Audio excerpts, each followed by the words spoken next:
Hey, what's up, everybody? What's up? Welcome to tonight's show.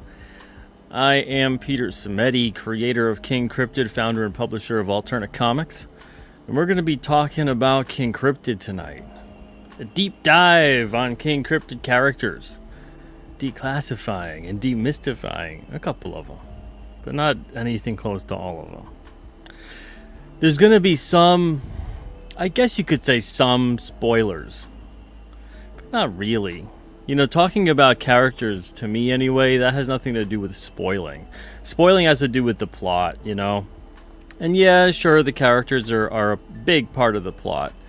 But who the characters are, what their motives are, what they're all about, what they look like, you know, there's so many things that are going to happen throughout the course of the issue, or the plot, or their character arc, or whatever it may be, that just discussing them is not spoiling them.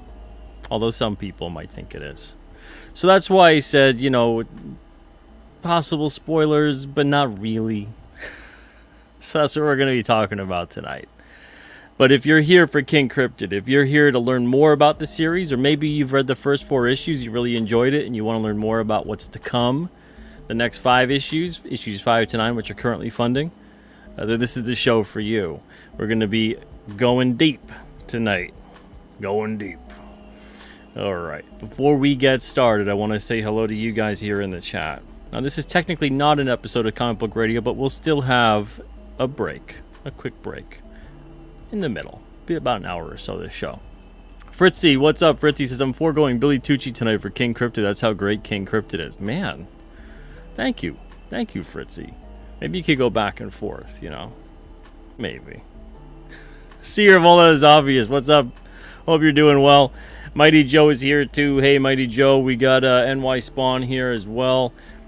Awesome. Thank you guys for showing up. We got Blake Powell here. Hey, what's up, Blake? Good talking to you and Marlena last night. We got Manny here too. Hey, Manny. Comics Exposed. I want to give a shout out to Comics Exposed. Putting together a bunch of the different comic book radio shows. Comics Exposed went in there and put timestamps for like everything. Even like the most minute 1 or 2 minute conversation that was occurring. But phenomenal job. Phenomenal. And then gave me a tip about getting the closed captions to work. So thank you, Comics Exposed. Thank you. Great work. Jaded One. What's up, Jaded One? Hope you're doing well. We got Hidden Hand here too. Unhinged as well. What's up, Unhinged? And let's see. Hidden Hand says that hat is pretty dope. No more of them. We sold like 200 or 300 and that's it. Manufacturer don't make them no more. So it's I guess a collectible. It's rare. If you've got one, you've got one. We're not making any more ever again. So yeah, this was retired about 2 years ago. And yeah, no problem. Comics Exposed right there. And so Comics Exposed is going, Pete, are there any collected editions of King Cryptid? No collected editions of King Cryptid. The first time we'll ever do a trade or a collected edition of anything with King Cryptid, and I know some people have balked at this. I think I'm crazy. And I'll explain, there's a method to my madness. It won't be for 10 years. 10 years. On the 10th anniversary of King Cryptid. So the first issues came out in 2023. 2033. 2033 will have a collected edition come out. So most likely that'll be funding 2032. And what I mean by that is this. That collected edition is going to be voted upon you guys, the readers. Top 5 King Cryptid issues. Which ones were your favorite? You know, so you guys will let me know. I'll put up a poll. We'll see where we're at. You guys can write in at that point. Whatever it is, wherever we are. Who knows? 10 years from now, right? And then voted upon by the readers, those 5 best King Cryptid issues are going to turn into a collected edition. And the reason for that being is because every single issue of King Cryptid is a complete story. They all connect. They're all overarching. They all have continuity. But they're a complete story. There's no multiple issue story arcs, because I was going to do that for a time being of maybe 2 or 3 issue story arcs. I decided, you know, why do that? Why not just make a bigger issue? You know, double sized or triple sized. We like to call it king size with King Cryptid. And just do that kind of an issue. So there's no reason to ever have it so that it needs to be split issues. with a story arc. You get every issue is a complete story. But again, like I said, they do connect. You know, you read them all, you get more out of the story. But you'll never be confused if I'm doing my job right. You'll never, and I'll be put to the test in years to come. You'll never be confused by the issue or feel like, wow, the issue started and it ended and I don't know what the hell happened. That should never happen with King Cryptid. It's a classic episodic storytelling. So that's the reason that I'm not leaning towards collected editions. This is a comic book series, single issues. But again, I would like to have collected editions based upon what you guys enjoyed, the readers. So 10 years. 10 years we'll put one out. And then I have plans for the future where eventually, because I always thought that it would be great to just leave the single issue series alone for titles and then have graphic novels outside of that telling outside of continuity stories. So it's a different take or maybe a different focus or a different perspective. You know, DC kind of had that with Elseworlds and things like that. But then eventually graphic novels became the norm, and then they became trades, and that became what they are. And then everyone turns into waiting for the trade, and every story is written for the trade. So one day down the line, I would like to, once King Cryptid is established enough, and I feel like 5 to 10 years of a character is around a good time frame. And what I mean by 5 to 10 years would be around 20 to 50 issues. Some people think like that's crazy, right? But I mean, imagine if when they first started coming out with all of these characters back in the day, and they put out 10 issues, and then all of a sudden they just like collected all 10 issues, and then like every 5 to 10 issues they would collect all the issues. It would have been strange. You know, it would have kind of made the issues not really seem as important, and it would have kind of made it seem as if, you know, well, you could just kind of wait it out, wait a year or not even. I mean, if you put out a monthly comic, you wouldn't have to wait that long. But like this, there's more urgency to get the issues. It's more important. And this way, there's not that waiting for the trade kind of thing. But I would eventually like to tell stories maybe outside of the continuity or focus on a different character or whatever it might be. And that would be a graphic novel outside of the scope of King Cryptid. But again, I don't want to do that until we're all established here, you know, and you guys know what's what. So, method to my madness. Now, some people might think like, oh, wow, you know, that kind of stinks. Most people I found have actually really liked that because they'd rather get single issues. But in terms of collected editions and things like that, give it 10 years. You'll see I was right. I was right. Because that's the whole thing, especially, too, with the comic industry. It's kind of gone in such an extreme with collected editions that they're creating, slowly but surely, this obsolete single issue. And the single issue is what built the comic industry. And the biggest reason for that being is the fact that it was relatively affordable, low-entry, short story price point. Everything about it was meant to be like, hey, here's something you can enjoy. But once the storytelling style shifted and went right to the trade, it turned into, well, here's a part of a story you could enjoy. You know, and then that's a very different mindset. All of a sudden, the single issue is obsolete in that format, and then the trade is superior. So you don't need to do that with King Cryptid. Every single story fits every single issue fits an entire story into it. So there you go. Cole King, yeah, you're on time. You're not late. Jay at Desolate Studios, what's up? I'll be on Desolate Soul Studios tomorrow. Yeah, it's a long-term plan. And I know Hidden Hand might go bummer. Seer says, that's crazy. It's a little mad. But it'll make sense. Chances are, if you're reading King Cryptid and you're really into it, you're not really going to expect or need a collected edition. It'll get you collecting comics all over again. You'll appreciate the single issue all over again. The fact that, oh, wow, in this, you're telling me in this one issue here, right here, it's a single story. And then this one, the same thing. And then this one, the same thing. And then this one, the same thing. So you get 4 stories. 4 issues, 4 stories. What a concept, right? But most people nowadays, most creators, most publishers, this would be the whole story. The 4 issues would be the whole story. part 1, part 2, part 3, part 4. And we did that like some stuff like that at Alterna for a little bit. I hated doing that. But it was part of the distribution system. You kind of had to do that. You kind of had to. Because if they even saw ongoing on the distribution form, because every single time you'd have to solicit a new title, you put, ongoing, limited series, one-shot, graphic, etc. You describe the format of how they're telling the story. Ongoing would be far less orders than a limited series. So we did what we had to do. There's a bunch of titles like Blood Realm would have just started at 1 and then that was it. And we kind of did do that with reprintings. But we kind of instead made it, okay, story arc, 3-issue story arc, and so on and so forth. Instead, we could have just done 1, 2, 3, 4, 5, 6, and so on. And then have on the cover, part 1 of 3, part 2 of 3. But with King Cryptid's not a story arc series. The whole entire series is the story arc. So every single issue you get has all the parts you need. I know, it's not really a way that people tell a lot of comic stories nowadays. It's kind of an old-fashioned way of doing it. But the thing is that you get more story, you get more characters that way, which we're going to be talking about tonight. That's the reason I can do so many characters. Because if let's say issue 1 here. Issue 1. With the Behemoth and Victor Lugo. Alright. Let's say that this whole story here was 4 issues to tell the whole story. Could I have done that? Yeah, I could have done that. That's not hard. It would have been boring as hell.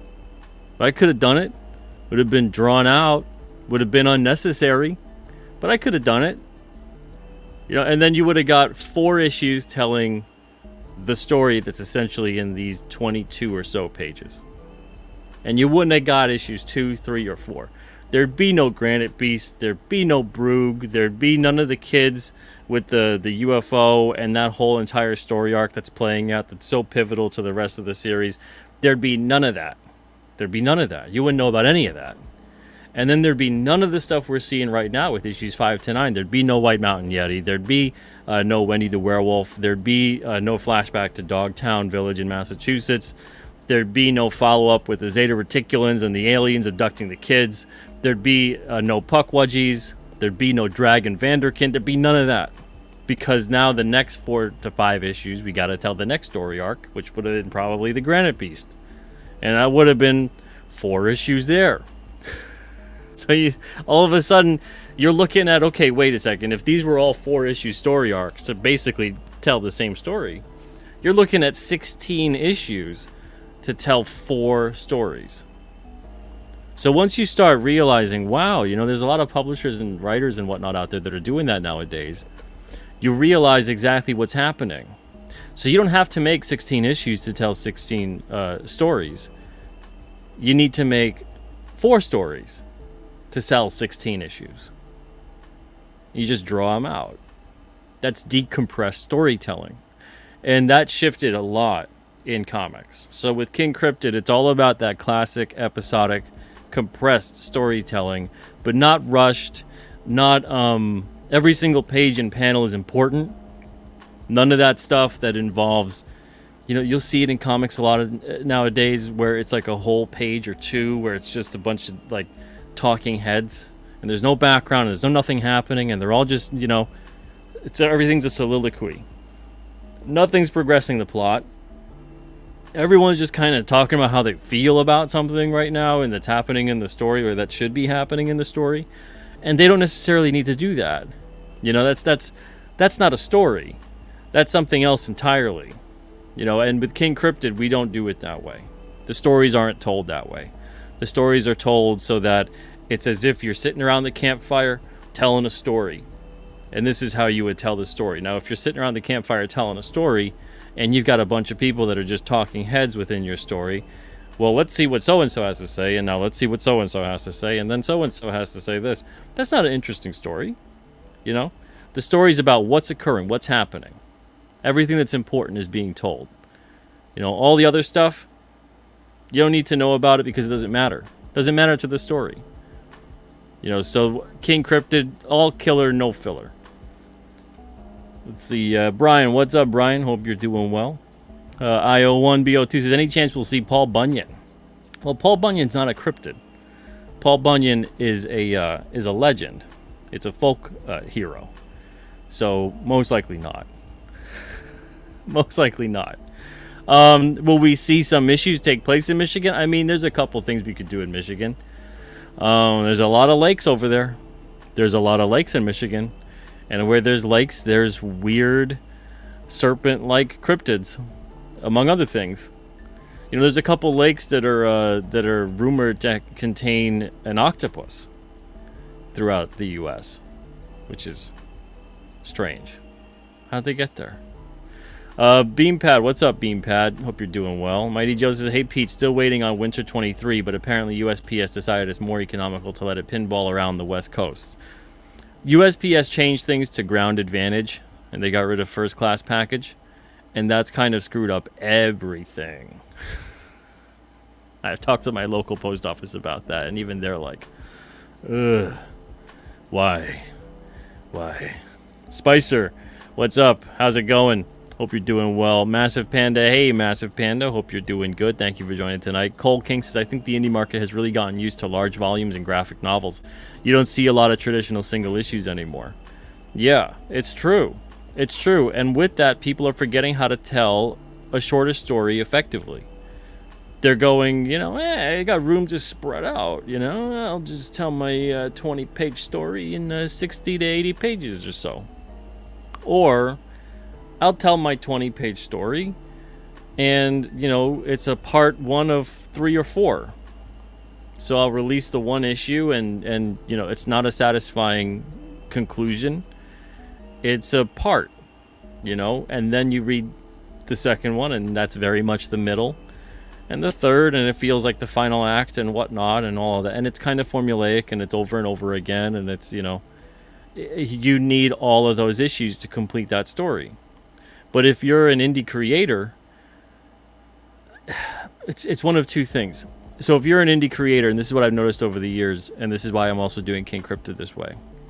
If you're an indie creator, you've got a lot of different things to do, and you're not going to put out issues as fast because you got to do everything, right? So you gotta promote it, you gotta make it, you gotta do other stuff. You maybe have a day job, maybe you work 2 jobs. There's creators that do that. Hell, I did that for the first 6 years or so of Alterna. You know, so it's going to take a lot longer to get that complete story arc out, right? So you'll have one issue out as part 1 of whatever, and then the next issue comes out in a year or 2, and that's part 2 of whatever, and another year or 2 or 3 for the final part. Now you're talking about getting 1 issue's worth of content, because every issue should be a story. You're getting 1 story over the course of perhaps 4 to 5 years. I mean, that's brutal. That's brutal. Imagine that's how they released like a miniseries on TV, or if that's how movies were released, where you go and you see a movie and it's not a complete story at all because it's part of a trilogy. It's not like it picks up where it left off and it's continuing now with the same characters and whatever, and here's a new story for you that builds upon the previous. It's parts. So once you start doing that, man, that's brutal. You know, and then the second part of it is the fact that your budget probably isn't as sky high as you want it to be when you're an indie creator. So what's going to happen is that you kick back and go, I got like 60 to 80 pages to tell this story that I could probably tell in 30 to 40, maybe less. You just doubled your page count. So now your story costs twice as much to make as it should have. Because you got to pay that artist, or you got to draw it yourself, or you got to go get it printed with twice the pages.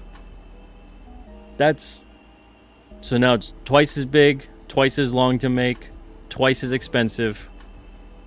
You know, I see a lot of stuff over the years as a publisher with submissions that come in, and we generally had accepted, I think, like the first 8 pages. That's how it was. And I'll read the first 8 pages, and I'm like, man, this is a third of the book. You know, most of these books would be 24 pagers.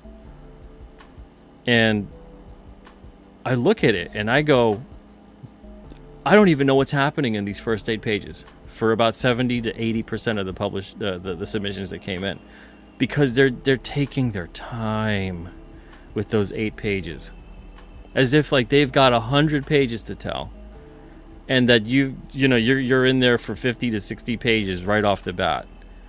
Yeah, if you really love and know the characters, sure, but you have to tell some semblance of a story within 5 to 8 pages. Something had to happen. Imagine that, 8 pages and like nothing's happened. Nothing. You don't know who the hell the characters are, let alone sometimes you don't even see them. You don't know what they're trying to do. There's no conflict established. There's nothing. It's usually people kind of just like talking or walking, or there's so much exposition of like this build up towards something, but nothing has been established. Nothing. And there's so much of that. That doesn't need to be. That doesn't need to happen. So we don't do that in King Cryptid. AL, what's up? Hope you're doing well.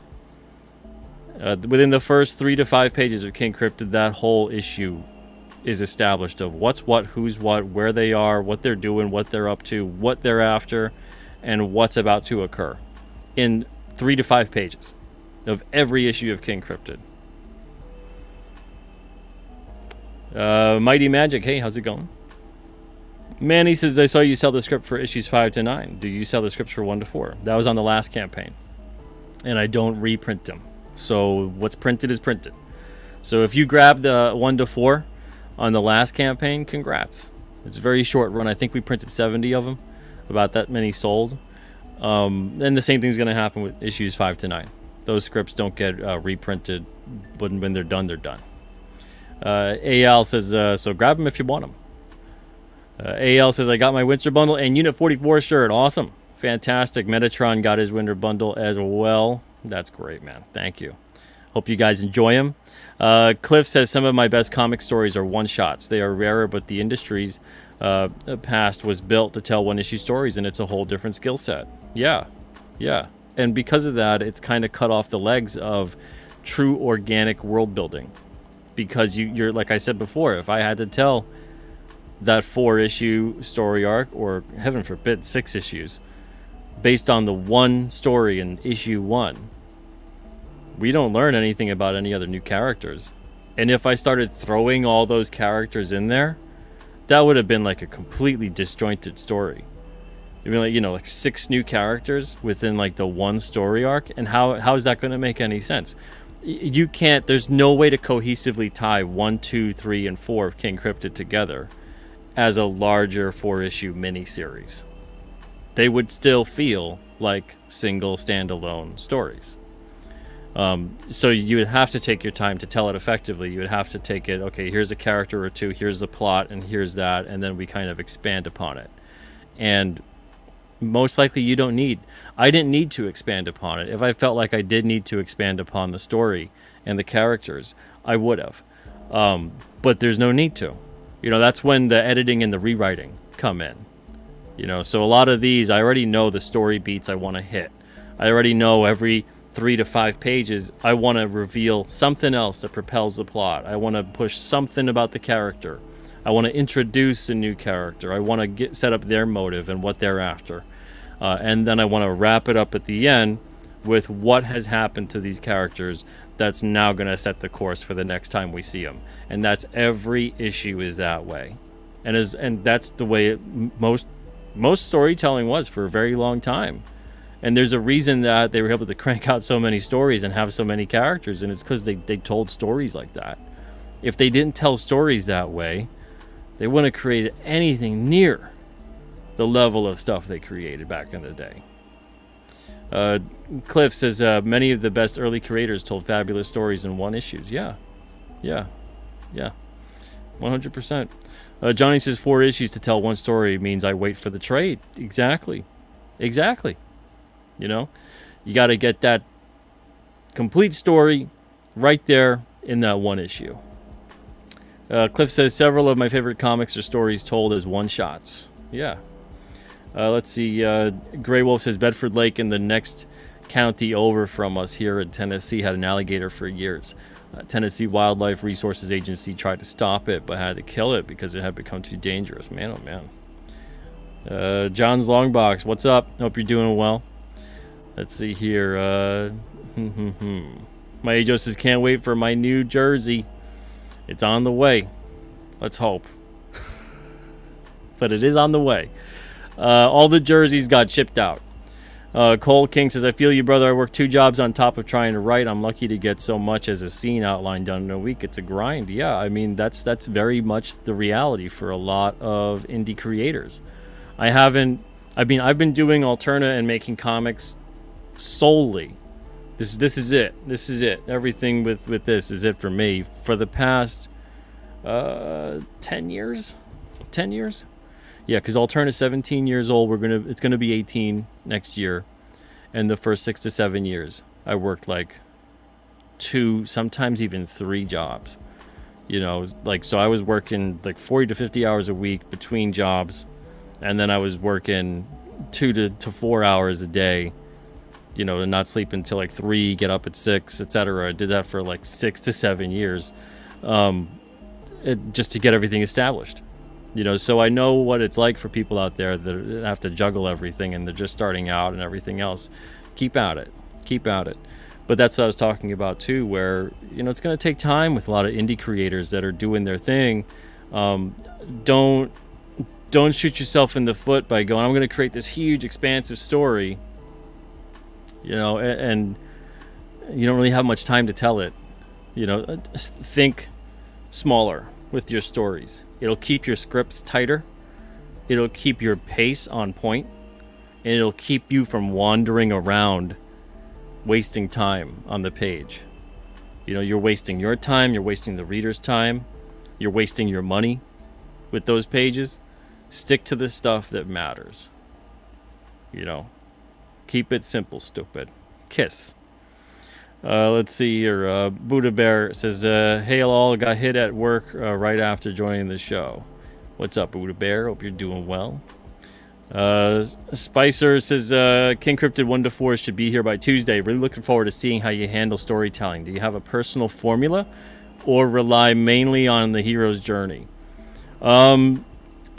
Everything that, if you rely on formula, if you rely on just the hero's journey, and you kind of, you know, have a little checkbox here and there for everything you have to do, it becomes boring and predictable and tedious. So it is definitely a hero's journey. The Hero's Journey by Joseph Campbell, you know, with the monomyth and everything else. That's definitely an inspiration, but it is not a formula that I am following with this series.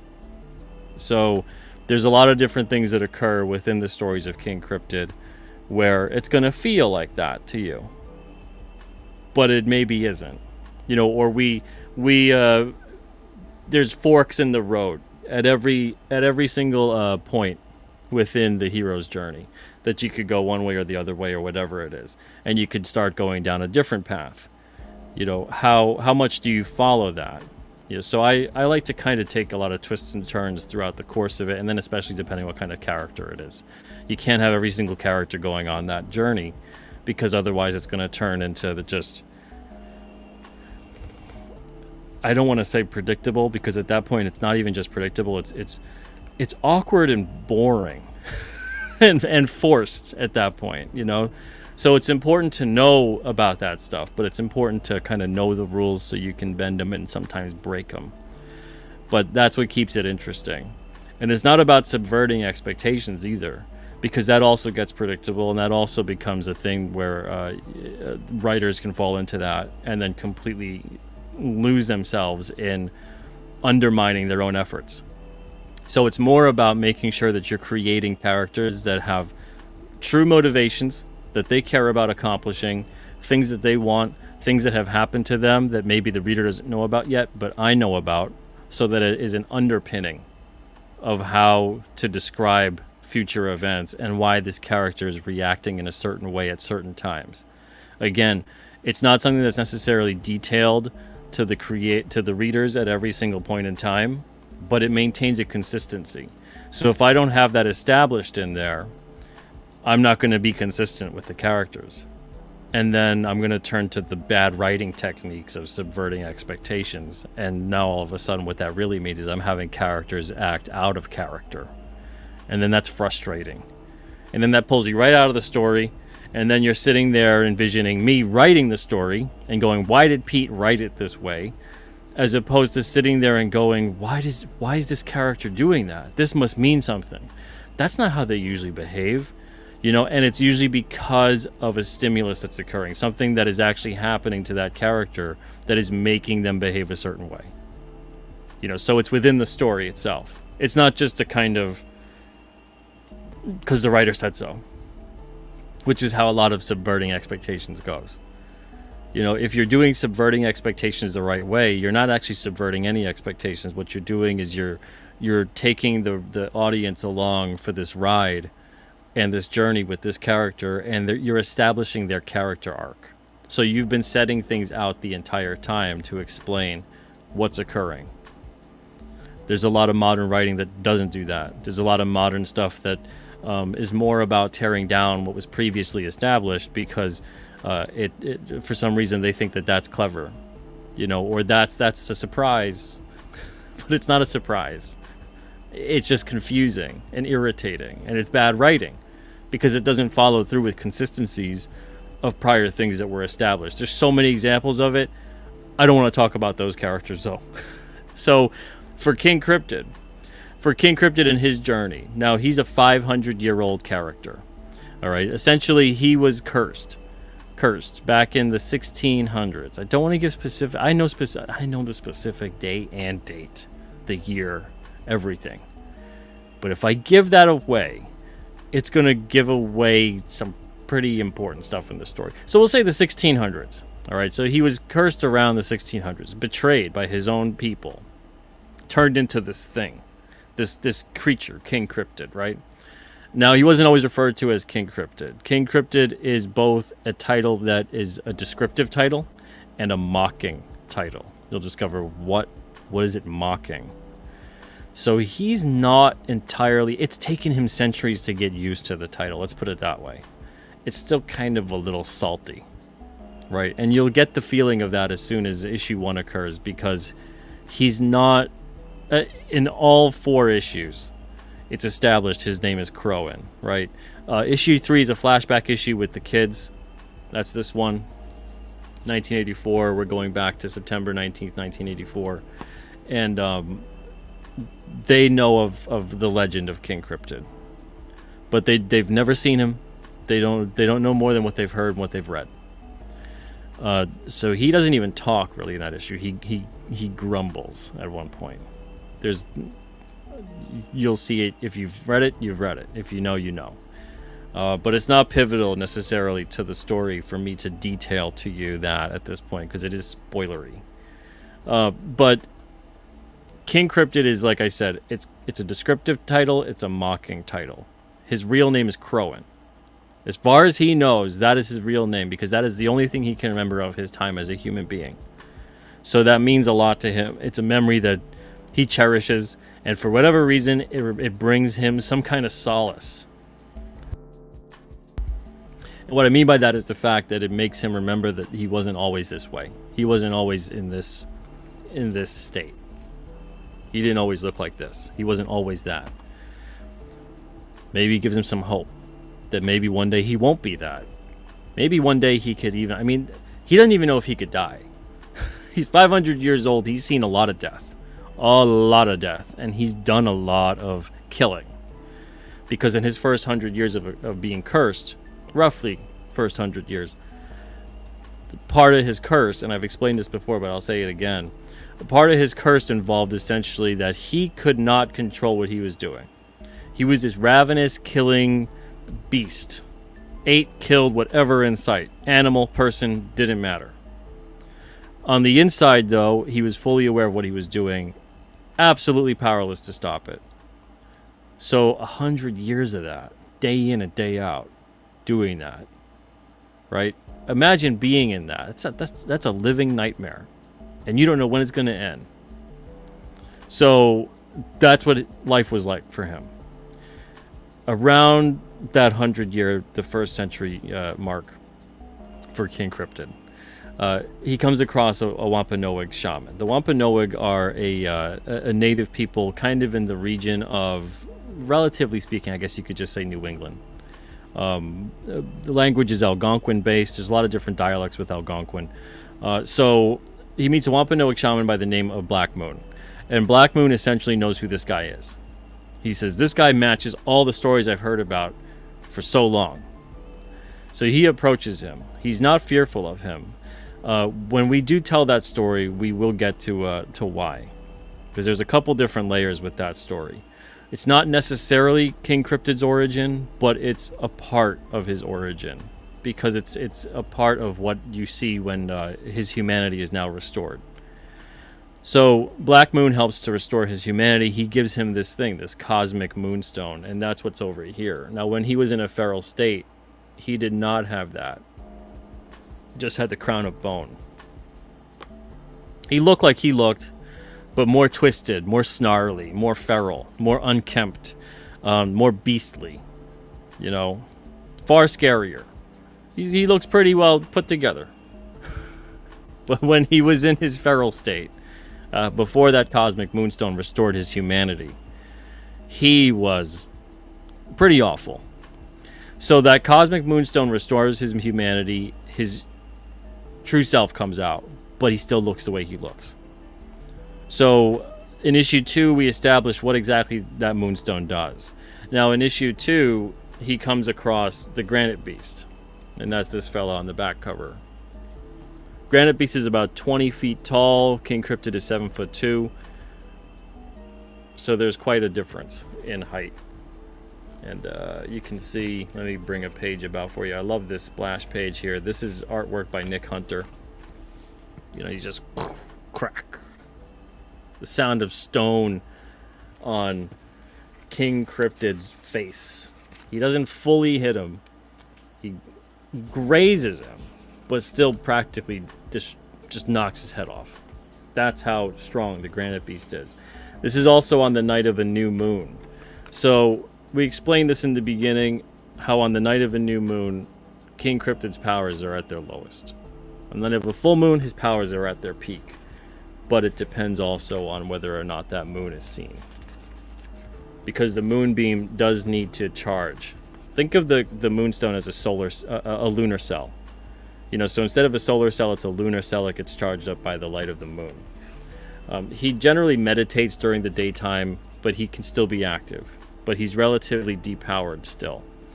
So it talks about, at this part, why it's so important to him that he has to get back to his cave lair. Specifically why he has to get back to the cosmic spring inside of the cave lair. And it talks in this issue about how that spring was created, why it's so important, what occurs with King Cryptid, why he needs to get there, all that stuff. But in that interaction with the Granite Beast, who wants his ancestral home back, because we come across that, and it's revealed in that issue that that's what the whole point of why he's even there. He's been tracking this place down for a long time. King Cryptid can't let him know, because this dude's pissed off. He feels like King Cryptid's been kind of squatting in his house for Lord knows how long. And he wants him gone. He wants him gone. He's nice at first. Nice. You know, tells him to leave. Tells him to get out. King Cryptid's like thinking on the inside, I can't leave. I can't get out. If I leave and if I get out and I do this, I'm going to revert back to my feral state. I'm going to start killing everything in sight again. And that can't happen. So I have to plead with this creature to just kind of spare me for this night. And maybe we can work out an arrangement.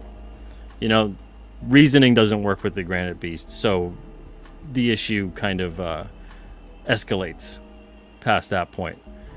But King Cryptid's entire purpose is he's trying to find a path of redemption for himself for what he did during those 100 years. Now, did he purposefully do any of the bad things that he did? No, not at all. He was as much of a victim about the whole thing as the beings that he had killed. But obviously they got the worser of it. So he has tremendous guilt for that because he was aware of all of that. Those memories haunt him. And then the other part of him is trying to figure out, is there a way for me to become human again? Can I even die? Can he even have the peace of death at this point? So it's not quite like that he's he's searching for death, but it's the fact that he's searching for mortality.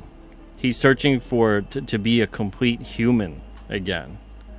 But at the same time realizing that while he's here, he's got obviously he's got a responsibility. He's here for a purpose. He's alive for a purpose. These things have happened to him for a reason. So he believes that reason is to essentially make his small corner of the world better. So that's what he's been trying to do for a long time. So we've got a lot of different stories to tell.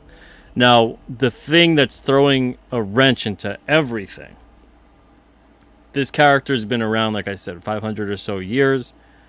Now he's starting to see something very different, very, very, very bad occurring.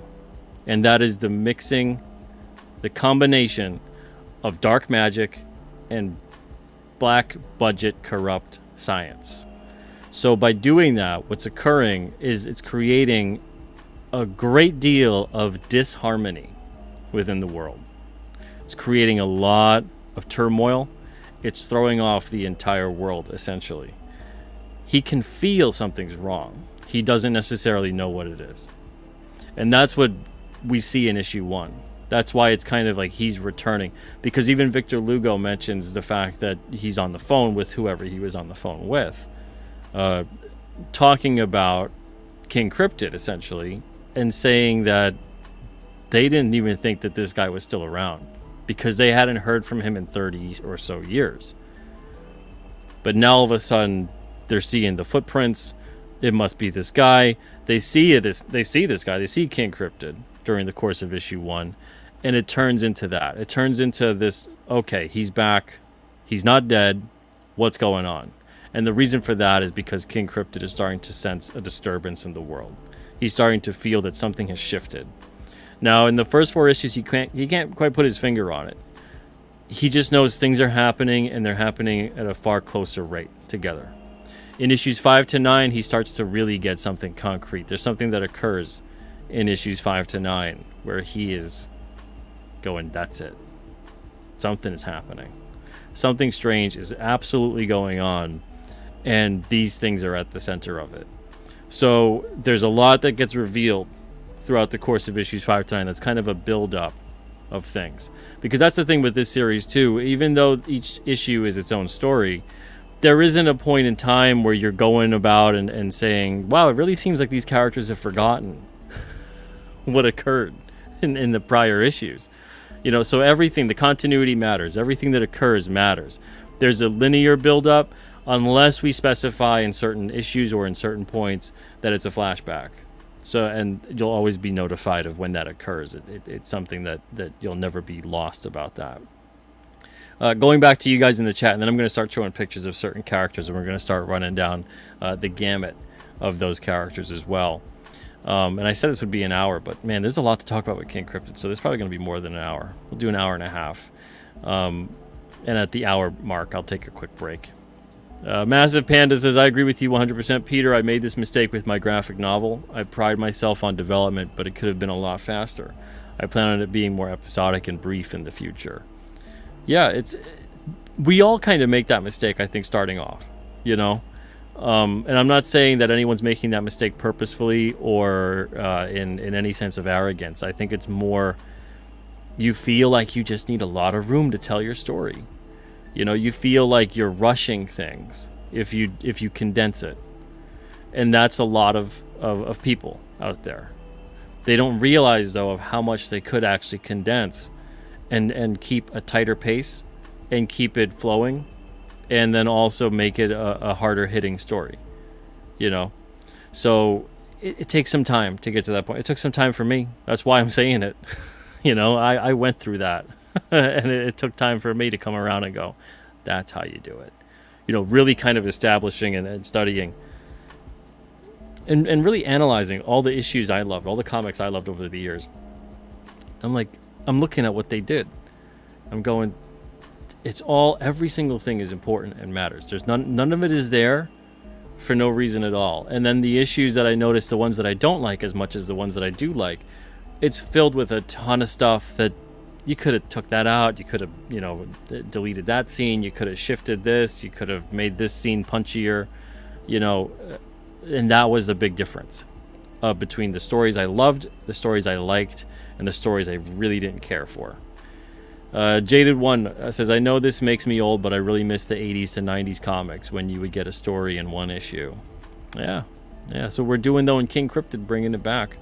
Buddha Bear says, hey, Pete, I forgot I won that Granite Beast that you had on one auction, so with my William commission, I will have all the characters from number 2. There you go. And getting Nick Hunter to draw William the Wolf. Michael says, I thought the TV show Grimm did a decent job of telling complete episodic individual stories against a broad connected monster universe. Yeah. It's been few and far between lately. It used to be like that across the board. But even that show, I mean, man, that show was on 10 years ago, right? I think so. Mighty Magic says late 70 to early 2000 comics had great story. Yeah, that's kind of around the sweet spot, I would say 95 is when comics started really shifting in a bad direction, to me at least. But there were some good ones still. Absolutely. 10-8 says, got what felt like a 25-pound box of Alterna books today. Christmas in July is a real thing. There you go. What's up, Jim? Hope you're doing good. Mighty says, modern audience doesn't exist. That's the thing. It's the ever elusive modern audience. That's such a corporate buzzword thing. People are people. And they've always been that way. Mighty Joe says, here's a question. Are you using notes, timeline, whiteboard for keeping continuity, or just winging it? No, I'm not using anything like that. I mean, I write stuff down. But I'm not setting up a lot of people put the index cards out and everything else. No. And the reason a lot of people do that is because they have so many story beats to keep track of. That's another part. That's another beauty of this, is that I don't do stuff like that. I don't need to do stuff like that. And the more issues I get, what happens is I can just reference previous issues. So there's no reason to ever kind of keep track of things separately and, all the other stuff that I got. I got notes written down about characters. I got notes written down about, and I got outline upon outline of different types of issues and stories I want to get to, altering, crossing things out here and there from time to time, to making sure that I can fit them properly with the stories that need to be told, or that have been told, I should say. But I don't do the madness that some writers do when I see them laying out all these index cards and everything else. The biggest reason I don't do that is this. Even when I write a script for the artist, if anyone got the issues 1 to 4 script, that's the exact script that the artists used. It's scene descriptions. So as if I'm telling them the story. So I could go through right now and just completely ruin these stories, ruin, quote unquote, for you guys, and tell you all about what happens in issue 1, issue 2, issue 3, issue 4, top to bottom, start to end. And that would be essentially the same thing I'm writing down in the script. Now I'm not going to read the story to you. I wouldn't read it, about the words that are on the page. But I would tell you what's occurring. I would tell you what's occurring here on every single page. And that's what's happening here. So everything that you see set up, everything that's drawn out, that's being told to the artist. And then the artist is interpreting it, and they're putting their spin on it, and they're creating the art and the page. That's a big reason I don't use things like the index cards and the everything else and the big whiteboard and all the meaningless, to me, the meaningless stuff that wouldn't do any good for the book, because once I describe the scene to the artist puts the scene down, and there's always going to be a handful of things that they did better than I ever possibly could have prepared for. And so I go in there then, and then I retroscript and rewrite what I was going to write, and I have it all written in my mind at first. knowing how the scenes are going to go down, what kinds of characters are going to be talking, all that stuff. And then I go in there when I have the art, and I'll add or delete things as I write out and letter the writing on the script, on the art, on the page. So what happens there is that utilizing their art, it creates a perfect marriage of the writing and the art. Because otherwise what occurs is that if I give them a solid script that's just follow this top to bottom, here's the instructions, right? And the script's always instructions. They're going to come at it and they're going to tell a story in a way where the writing is leading the charge. Well, it's a comic book. In a comic book, here's the art and here's the writing, to me. So the art is more important. It's like 55-45. So the art is more important, storytelling-wise, than the writing. Again, somewhere along the line, it became that the writing was more important than the art. But it's a visual medium. If you want the writing to be more important than the art, don't really utilize a comic. Have an illustrated book or just a regular prose book.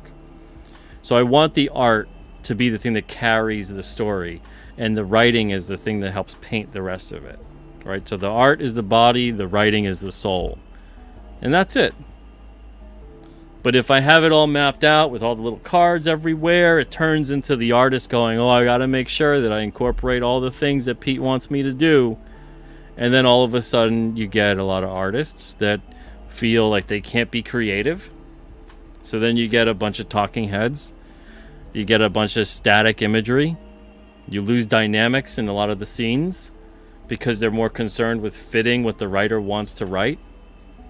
The whole thing is completely different. But instead, if I describe it, so I'll just say, describing this page. So page 1 of issue 1.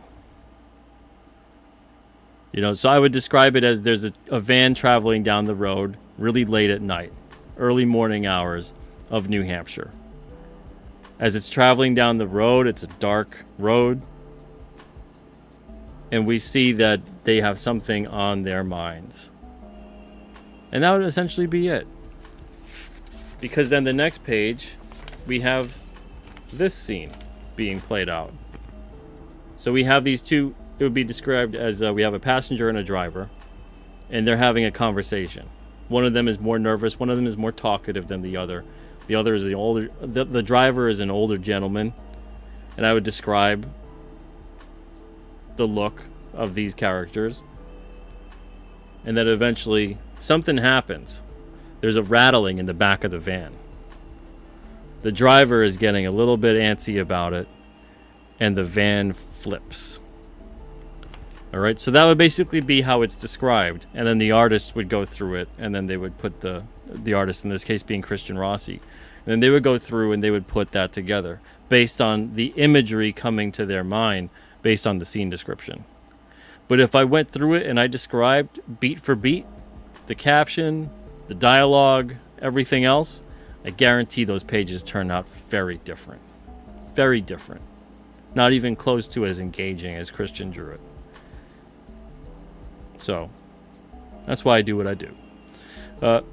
Eric says, good evening. What's up, brother? Hope you're doing well. Good evening, Eric. Let's see here. Thank you, Spicer. Appreciate that for before. Hidden Hand says that artwork is amazing. It's really great stuff throughout the whole series, man. Really great stuff. You're not gonna be unsatisfied with any of it. I guarantee it. Cole says, and I know that's a tough stretch, but you're gonna be happy with it. Cole says, Nick Hunter's such a great artist. How did you get him involved with King Cryptid? He actually submitted to, it came out on a Wednesday. And I thought his style would be great. So I just asked him about it and said, would you be open to doing an issue? And he's like, oh yeah, that character sounds great. Gave it a shot, sketched him out, and the rest is history. Micra, what's up? Hope you're doing well. We got Gerald Lang in the chat as well. Hey, hope you're doing good, Gerald. Says, Pete, I'll send you info on Monster Fest 2 coming in the fall, a day-long cryptids and monster event out on by Small Town Monsters. Oh, very cool. Says it's in Canton, Ohio. Might be a good vending opportunity at Monster Fest 2 for King Cryptid. Oh, well, I'm definitely not going to go. I'm not going to Ohio. I hate even going an hour away. But it sounds cool. Sounds good. If you go, I hope you have fun. Andrew Taz. What's up, Andrew Taz? Hope you're doing well. John's Longbox says, good night, all. I hope I have to go to bed. I'll watch in the morning. Don't care about the Hollywood strike. I got comics. Well, there you go. Look at that. Look at that. Cliff says, you can always take all those extra ideas you have in a story and put them in character and or universal books as information, or put them on cards, board games, or novels. Exactly. And we'll be doing a bunch of that. A bunch of that. No good ideas should be thrown away. 100%. Cliff says, no good ideas should be thrown away. Maybe even just save them in files or your computer. Exactly. Let's see. Blaze says, Pete has an internal mind map. Yeah. I really do, though. I do. And I can't tell you how many different characters are swimming around in there. I'm not even going to be... The characters I do talk about tonight, and I will talk about them. I've talked about several. I'll talk about more. The characters within issues 1 to 9... Right now, that's probably about 20% of the characters that I have already in place. So it's a fifth. So that's about... There's about maybe 10 to 12 characters that have been established. So about 60 characters already floating around, getting kind of placed for various issues. There's a character that I don't even want to mention them yet. They're going to be in issue 7, but it's a cameo. And what I mean by that, when I say it's a cameo, they're not the character as you're going to end up knowing them to be. But they are going to have a quick introduction, and something is going to happen to this character in issue 7 that is going to set up a future issue. And when we see them again in a future issue, on next year's campaign, it's not going to be too far away. It'll be issue... At this point, it's probably going to be issue 12. They'll be different. And it's going to explain kind of what had occurred based off of what happens to them in issue 7. But I haven't even mentioned that. I haven't even mentioned that yet on the campaign. It's just one of those things I don't want to draw too much attention to it. When you read the issue, it'll be fun for you, and you might think, maybe that's the character Pete's talking about. But then again, maybe you won't even remember that happened. You'll go, he mentioned something. He mentioned some issue about some character with something or other, but, I can't put my finger on what it was. That's all part of the fun. See, Maya Joe says, I was thinking about a timeline note system was a good idea so you don't have 2 or more stories happening at the same time. Yeah, when people... I don't know how people do that. I could see if I'm on issue, 100. But then again, that's not that difficult to keep track of that. So... There's a whole bunch of flashback stories to tell with King Cryptid, like I said before, because the character is so old. And we are going to definitely have a bunch of flashback issues to tell. Issue 7 starts off in 1821 in Dogtown Village, Massachusetts. So that's not an issue that I'm gonna revisit at the exact same time to tell the same story with the same characters. What I am going to do one day, and what would be kind of interesting, I think, for the readers, is something that occurs concurrently somewhere else on the same day in the past. So let's say, that Dogtown Village issue, 1821, in October, right? Let's say on the same day, the same night, this is what was occurring with King Cryptid. Because when we start that off, and then this is what I'll show you guys this. Let's bring up the little share screen here. All right, so if you go to kingcryptid.com, it'll take you to the Indiegogo. And right now, the Indiegogo and the Alterna campaign, we've got 377 total backers, 17,333. That's a lot of 3s and 7s. That means something. I swear, it must. We got a lot of that. We got a lot of that right now in the campaign. So if you guys want to check it out, if you haven't had a chance to back it yet, feel free. Either the Alterna site or kingcryptid.com. That's the Indiegogo. So what I'm talking about here with issue 7, let's bring up the page. All right, so here it starts off. The flashback here, it's the first 5 pages is the flashback. I got one here right now. We'll have over the course of, because this campaign's going to be up for relatively a year or so. You'll see the first 5 pages by the time we go to fulfillment and print. Think of it as like, each month we're going to release a new page, that kind of a thing. Keep it fun.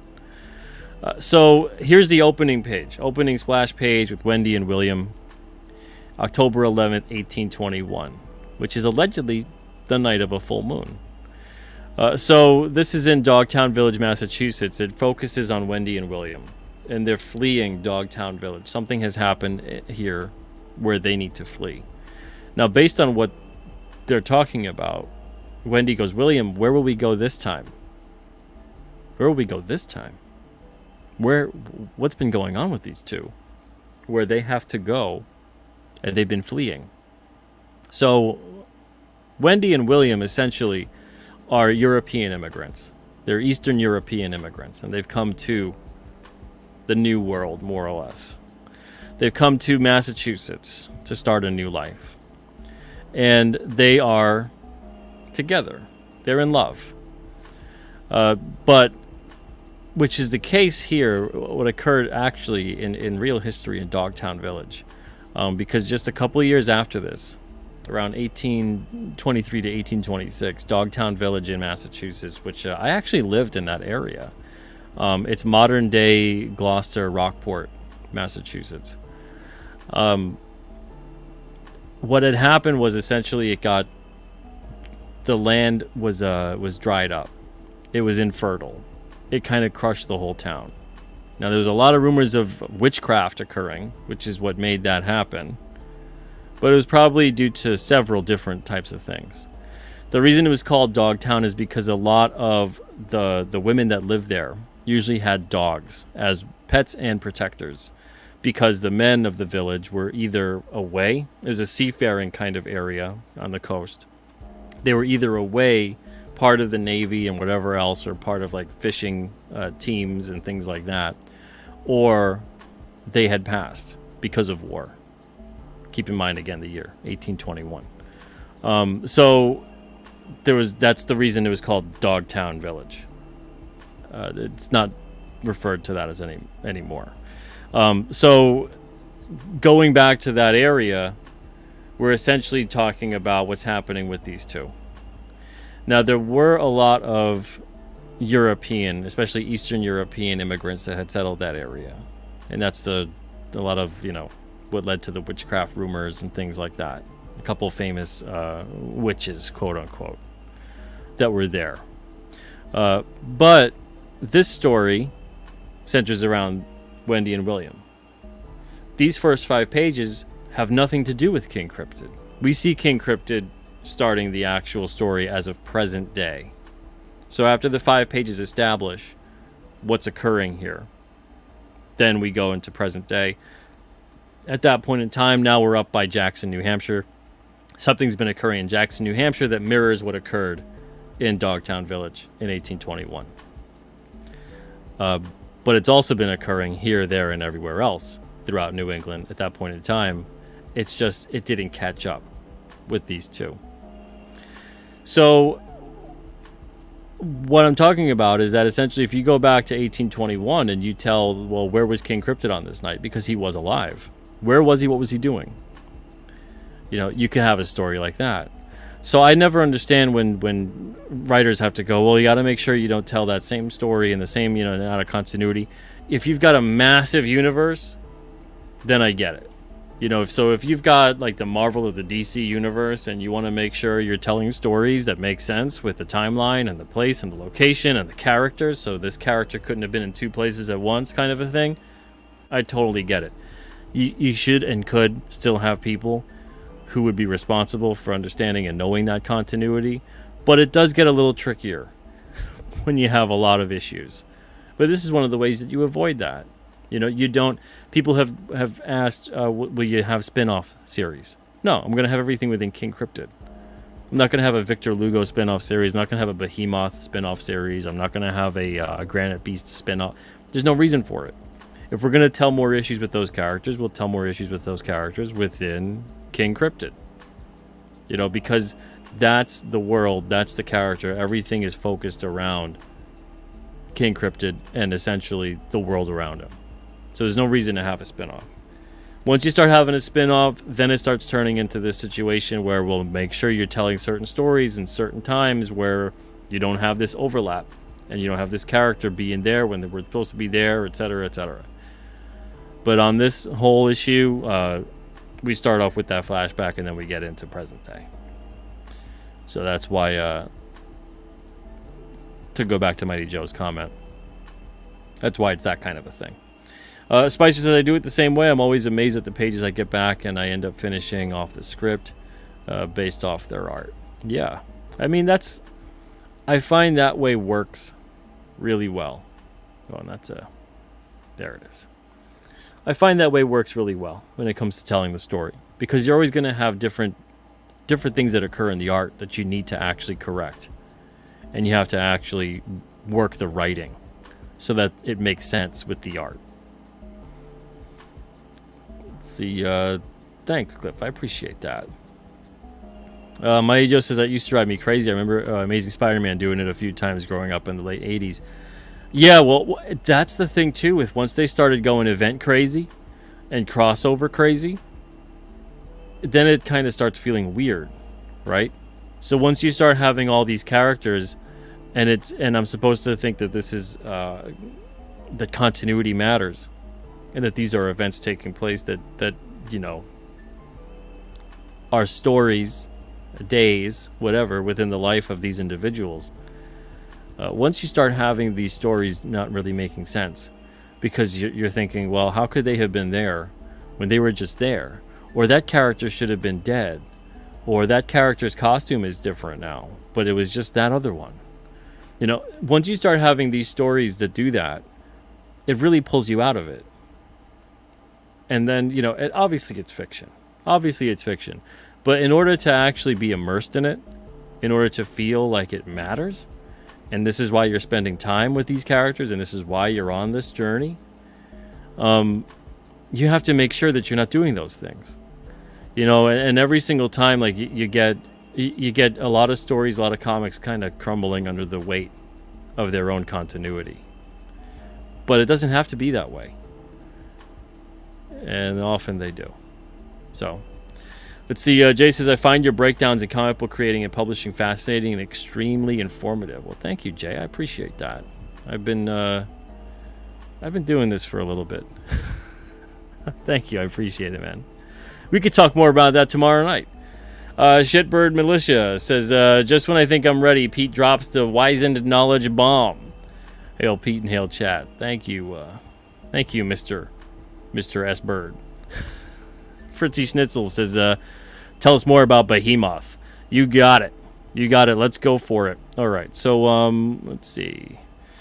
Let me get to this other site here to show you about the Behemoth.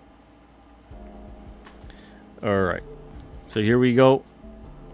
There's Behemoth right there. Also, this is in issue 1, of course. Art by Christian Rossi. Story and letters by yours truly. All right, so Behemoth, created by combining the DNA of a human with the legendary Mothman. The Behemoth is a genetic experiment gone horribly right. You might be thinking, like, Pete, why not horribly wrong? Well, because that's what they were supposed to do. They were supposed to make this guy. That's what they wanted to do. Now, there's a part in issue 1 where Behemoth tells King Cryptid, after King Cryptid kind of establishes a telepathic link with Behemoth. After Behemoth is scared, frightened, and has no idea what's going on. And King Cryptid has to kind of stand his ground and go, hey, I'm not here to hurt you. I'm your friend. I'm here to help. So there's a part right here where, and let's remove this for a second. There's a part right here where King Cryptid goes, what they did to you, I'm sorry.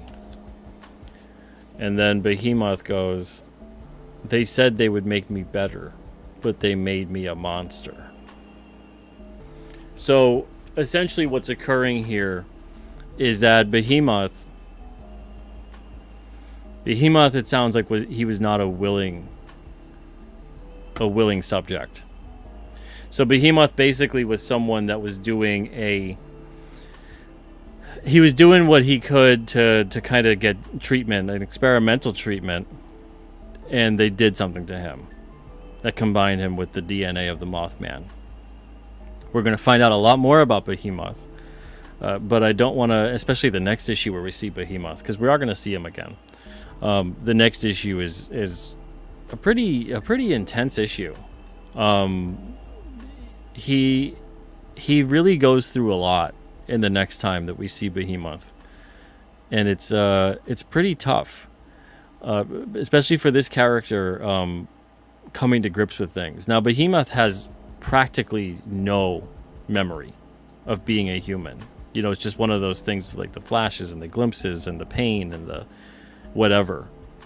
Even King Cryptid trying to establish a telepathic link can only really see Behemoth when he's in his chamber, getting mutated, essentially.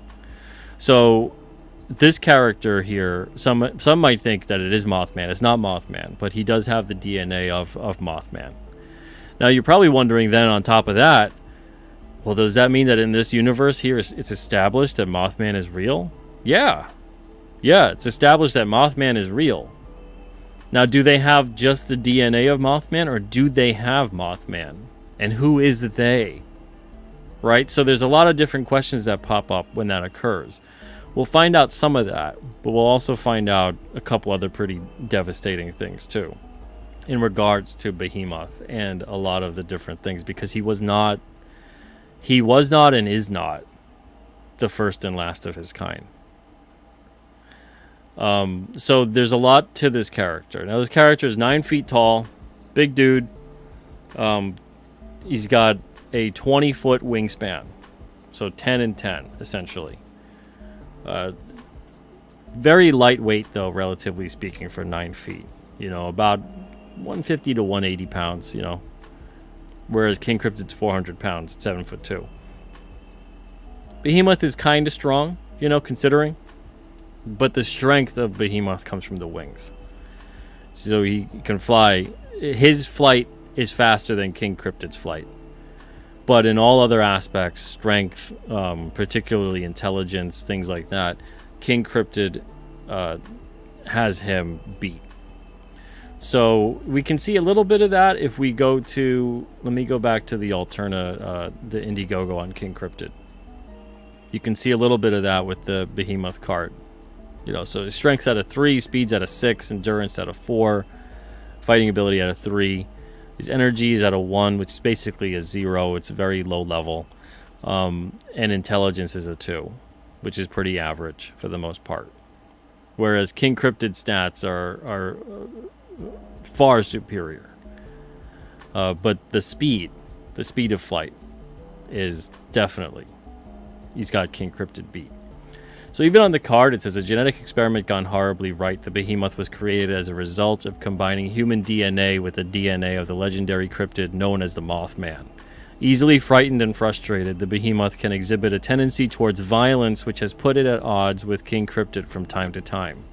Little is known of the Behemoth, even to itself, but the creature is determined to discover why it was created and for what purpose. Just don't get in its way. So when we leave at the end of the issue with Behemoth, he kind of takes off, you know. So as that issue ends, he takes off and he's trying to figure out what the hell his purpose is. You know, why was he created? What is he supposed to do? He essentially has his freedom back, but what does that mean? You know, because he's the thing in the van, and they were transporting him somewhere. Where were they transporting him? Again, it's one of those things where there's a lot of different mysteries set up. A lot of different questions that are asked without asking them within issue 1. But we get to them eventually. And when we do see Behemoth again, like I said, it's a very hard-hitting issue. It's a pretty emotionally impactful issue for this character. The stuff that Behemoth discovers about what he went through and what what others like him have been going through is pretty intense.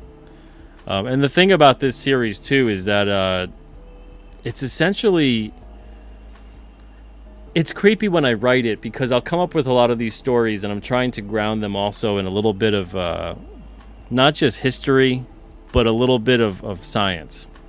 I think any good science fiction is essentially, there's parts of the fantastic nature of the science fiction that is still grounded in science fact. That's what kind of makes the theoretical seem plausible, at the very least.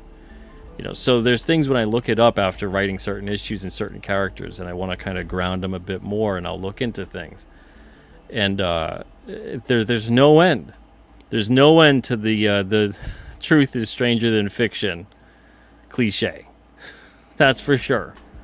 And what goes on with Behemoth here is no different.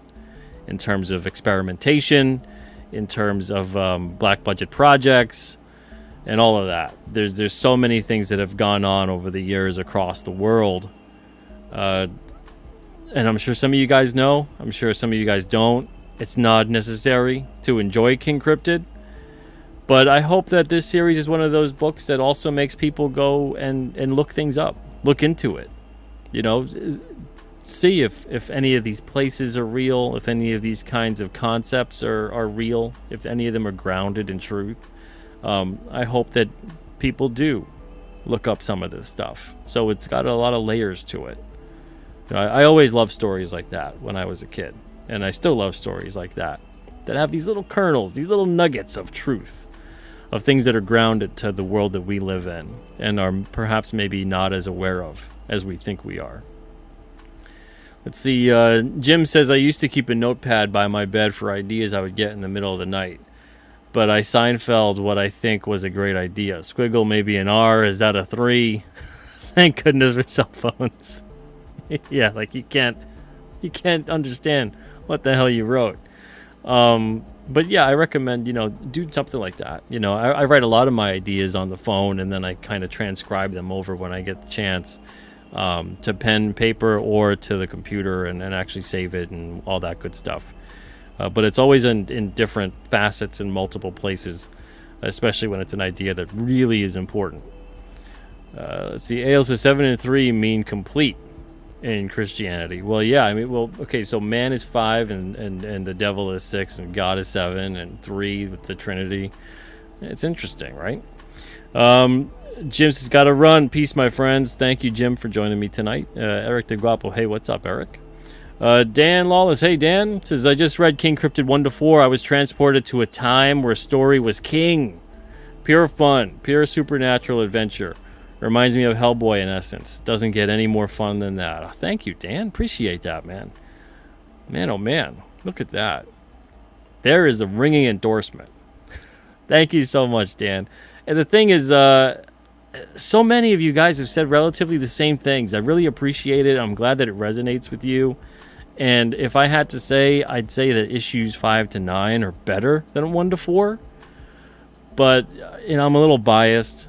But I would say that they're better solely based on the fact that the world and the characters are becoming more established. So once you start really doing that, you get to have a lot of fun. You don't have to have as much what feels kind of like explaining, from time to time. And it's tricky to make the explaining feel like it's not just an info dump, but that it's actually storytelling. And that's the part that really needs to ring true. And you got to hit that right on the head. And, that's the tricky part. But issues 5 to 9, we got the White Mountain Yeti. Let me scroll down with that. So here's the White Mountain Yeti. He's putting King Cryptid right up into that logo there. The White Mountain Yeti is pretty formidable. And here's the back cover. And then this is the opening splash page. There's 4 bodies around the Yeti, and the Yeti is basically screaming during that blizzard. So there's a lot about this character where I want you guys to discover this character and more about it as you read the issue, of course. But I'll give you this much. Okay, so the Yeti is about 8 feet tall. It's taller than King Cryptid. And it's stronger than King Cryptid. And the thing about this Yeti is that it's only really ever seen, or heard, I should say, during a blizzard. Now, this is Mount Washington Observatory here, Mount Washington, New Hampshire. You can see the observatory in the background. This image is drawn by Nick Hunter with colors by Christian Rossi. The bodies around the Yeti, Dr. Carol and her team. Dr. Carol is essentially a cryptozoologist, and she's got a cryptozoologist team. And this issue actually follows issue 4. In issue 4, something occurs at the end of the issue that makes them go up to Mount Washington. Now, the thing with Mount Washington is it's got some pretty crazy weather. So you might think, like, wow, it looks kind of, fall-ish in issue 4. Like September, October. How is it snow? How is there a blizzard in Mount Washington? There is extremely weird weather in Mount Washington. So there absolutely could be, and has been, blizzards in that region. So they're prepared for a completely different experience going from Bridgewater, Massachusetts, where Hockomock Swamp is located in issue 4, up to Mount Washington, New Hampshire, where there's some of the craziest winds even ever recorded on Earth up at Mount Washington. It's not even particularly that high of a mountain. It's only 6,000, I believe, 288 feet. And so it's a little over a mile. It's not particularly that high when compared with other mountains. But here we've got the White Mountain Yeti. And what exactly is going on? So we see a van with a cracked windshield in the background. You got the Yeti right there, kind of screaming into the blizzard. Issue titled The Cry of the Yeti. Now, is this Yeti good? Is this Yeti bad? Looks pretty bad to me. Maybe it looks pretty bad to you as well. But there's a lot of things that occurs. So basically what's occurring here is that the 4 cryptozoologists, they're going up to Mount Washington, like I said, because of what occurs in issue 4. It's leading them there. They didn't expect to come across this Yeti.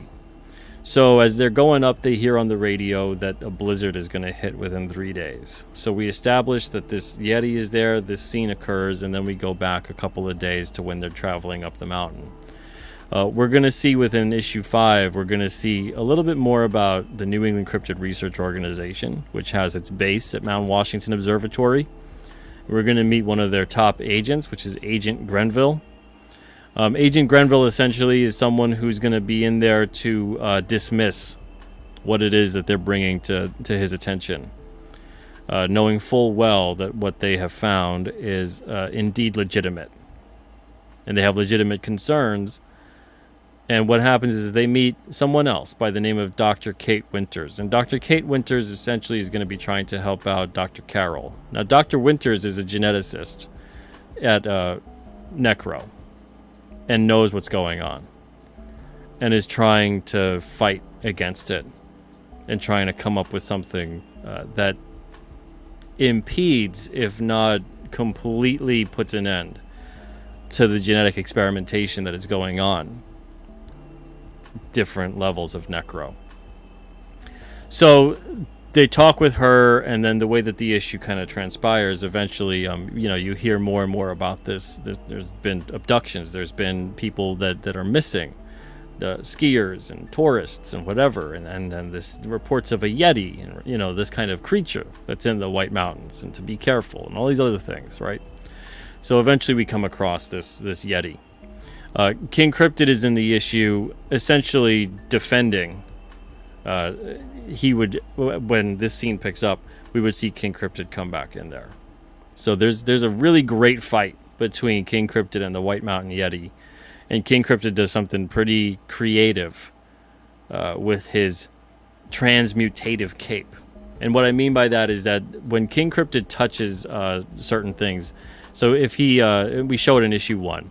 He touches the bark of a tree, and the cape turns into tree bark, but it could still move. It still has the flexibility of the way that his winged cape can, but it takes on the texture and the strength of that thing. Same thing happens with rocks. You know, he could turn into stone. It could turn into, he could be clutching the grass, and the cape turns into just tons and, you know, leaves and grass. And so it's useful for camouflage. It's also useful for protection. So there's a scene here where he essentially does something with that cape. But they have a really great fight, and we learn a little bit more about the Yeti. We learn a little bit more about what's occurring within this region. And there's a bit of dramatic irony, because you guys as the readers are going to learn stuff that the characters aren't learning. But that's essentially the White Mountain Yeti for you. I won't reveal more than that at this point in time. In some ways I've said too much, but it is what it is. General Piggy says, I'm going to be giving out King Cryptid comics for Halloween. Let's see. Eric says, can King Cryptid produce offspring? No, he can't produce offspring. Sorry. Fritzy says, is it possible that Behemoth will metamorphosize in the future? Anything's possible on that level. Is it planned at this point in time? I would say no. But there are possibilities. General Piggy says, God creates dinosaurs, God destroys dinosaurs. God creates man, man destroys God. Man creates Behemoth, cryptids inherit the earth. A little bit of Jurassic Park right there. Let's see. Luso says, hey Pete, for the 10 or so years I've worked in New Hampshire, my coworkers have told me tales of a serial killer on the Merrimack River. I guess there's even a Facebook page about it. Be a cool idea for a King Cryptid arc. Perhaps. You know, you never know. Is that killer a man or beast? What Geeks Do Network says, we had great conversations, Mr. Peter S. Hey, what's up? We would have had great conversation. Well, we still can. Fritzy says, if the devil is 6, then God is 7. This monkey's gone to heaven. Yeah, the Pixies. What Geeks Deuce is going to order all 9 on payday. Thank you, man. Appreciate that. Yeah, you can get... That's the thing. If you guys missed issues 1 to 4 and you want to get the ones that are out right now, you can do that. Go to alternacomics.com, grab the first 4 issues, and then if you want to read them, make sure it's your kind of thing, and then go get 5 to 9. It's up to you. Or if you want, just get 1 to 9. And sit there and get in all 9 issues sometime next year. You get 200 pages of story for $25. Master Panda says, agree again. Once those central characters are well established, you can have fun later on, swapping old and new characters in and out, and just messing around with side quests and whatnot. The stories kind of start writing themselves. You know, you pair up characters with their motivations and their backstories and whatever already established. Now all you gotta do is put them in a situation. You know, so you put them in some kind of situation where things are occurring, and then they react to those situations, and the stories start essentially writing themselves. Now, the key with, I think, every single story that's like this is to try to make the characters as interesting and as I would say, I'm looking for the right word here. I guess you could just, you want to make them as interesting and as impactful as possible. You know, make them memorable. What they do matters. What they do counts. You know, not just characters going through the motions. You know, so you could put them in any situation then. And it's going to be interesting to see how do they react to that situation. You know, so, but you have to have that established. And you have to be willing to push that scenario. Let's see, Gerald says, is Dogman a future cryptid appearing? Sort of. I mean, with King Cryptid, we don't necessarily have a lot of established cryptids within King Cryptid. So there'll be a lot of stuff that maybe it'll be referenced. There's a hierarchy of cryptids. So there's cryptids that have always kind of been here. There's cryptids that are created by magic, and then there's cryptids created by science. So there's a hierarchy of cryptids. So you kind of have these eldritch cryptids, more or less. And then you have these cryptids that have been created by man in one way or the other. And then the ones that are created essentially from magic are kind of closer to the pure cryptid, essentially. And the ones created by science, it's a little bit more bastardized because they're always essentially starting off with these human hybrids. You know, that's a big part of this series, is figuring out a way to truly create 100% a cryptid without basing it or mixing the DNA with a human being. Why are they specifically after King Cryptid? Because that is a thing. In this series, Necro is really after King Cryptid. They've been after him. It's just they've lost track of him. But now that he's reestablished again, they're after him in a big way. And why are they after him? There's a reason for it. And even when you think you know what the reason is, I gotta tell you, it's not exactly the reason that you think it is. So it's something that's going to leave you guys guessing as well. And that's something that plays out over the entire course of the series. There's a lot of stuff going on with King Cryptid that they really they want that guy. He's like number one on their to-do list of who to track down. And we kind of established that in issues 5 to 9. That's something else that gives King Cryptid a heads up. Goody Two-Shoe says the Nick Hunter art in issue 2 is great. Yeah, he did a great job with that. And then he's going to be back on issues 5 and issue 7. Cliff says, I was just looking up Miss Mary Mac, thinking that song had to do with Merrimack River in Mass and murder. Eric says, would RoboCop be considered a cryptid created by man or by science? Well, RoboCop would be created by science, absolutely. But he would not be a cryptid. A cryptid is a creature that is purported to exist through witness testimony, but not proven to exist through classification of physical evidence. So it has to be a creature. Now, if it's a human being, if it's a person, it could be humanoid, but it would still, you know, if RoboCop is proven to exist. Like RoboCop in that universe exists 100%. There's physical proof that RoboCop exists. There's all kinds of physical evidence.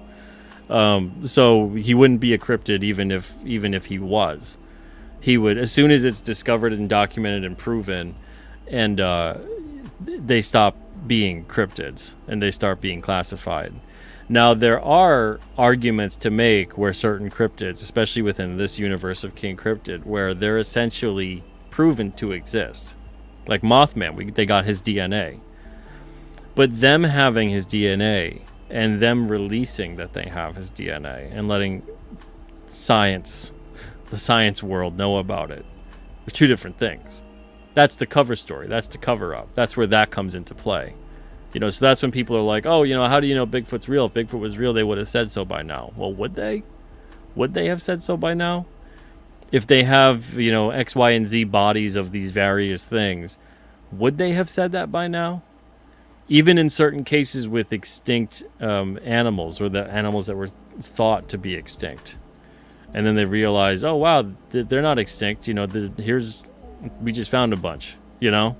That's happened. That's happened a lot. Now, in some extent, it's insects and smaller life forms and things like that, but it still happened. And then another extent, there's bigger animals where it's happened. But if it's a certain narrative that's being pushed, let's say that there's an animal that's gone extinct, and then the whole reason for being is because of, let's say, climate change. If the narrative being pushed is that this animal went extinct due to climate change, and then all of a sudden they find that there's still animals of this nature, and that a reason that they were at least driven towards being endangered or mostly killed was because of man-made reasons, like overhunting of the predator that would have taken out a certain species or whatever, or you changed their environment or whatever you did. Let's say it's something like that. Would they expose that species still exists? Or would they just kind of still shut up about it? And go, oh, no, you must not have seen that. And then even if someone brings in the carcass, would they then go, oh, yeah, look, now it's real again?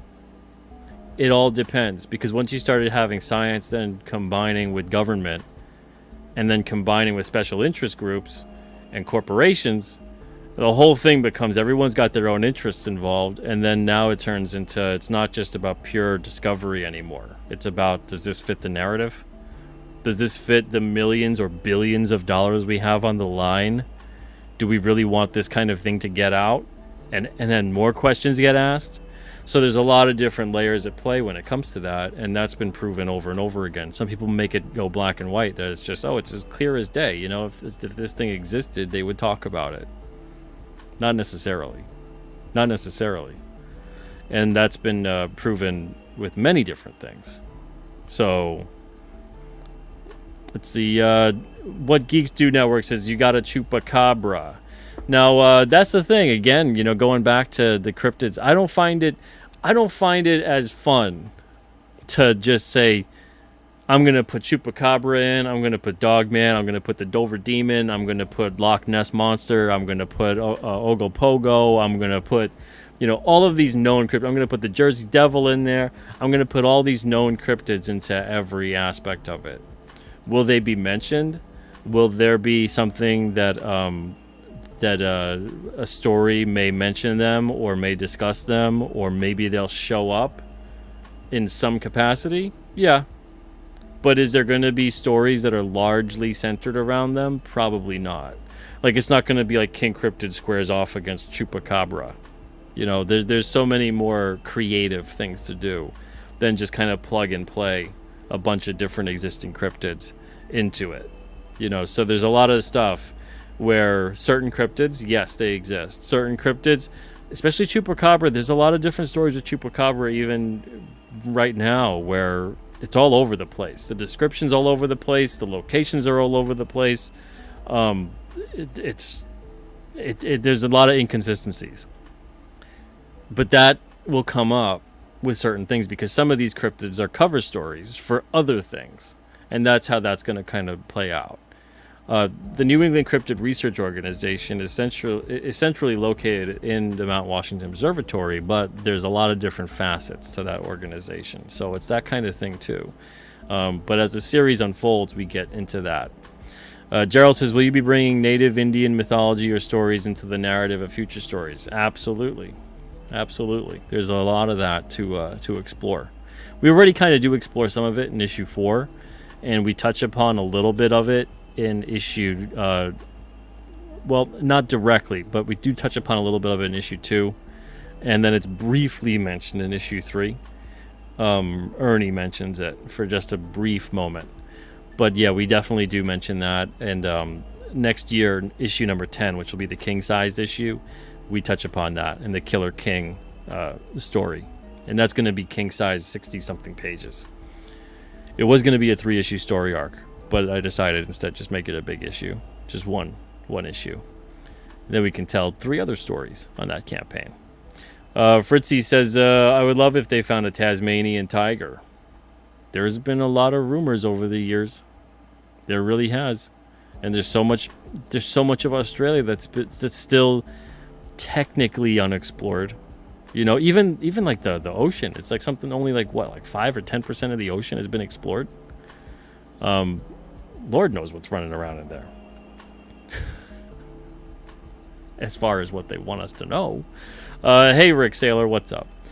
Let's see. Eric says, yeah, they said the Tasmanian tiger went extinct, but natives have been reporting that they have seen them in recent day. Yeah, absolutely.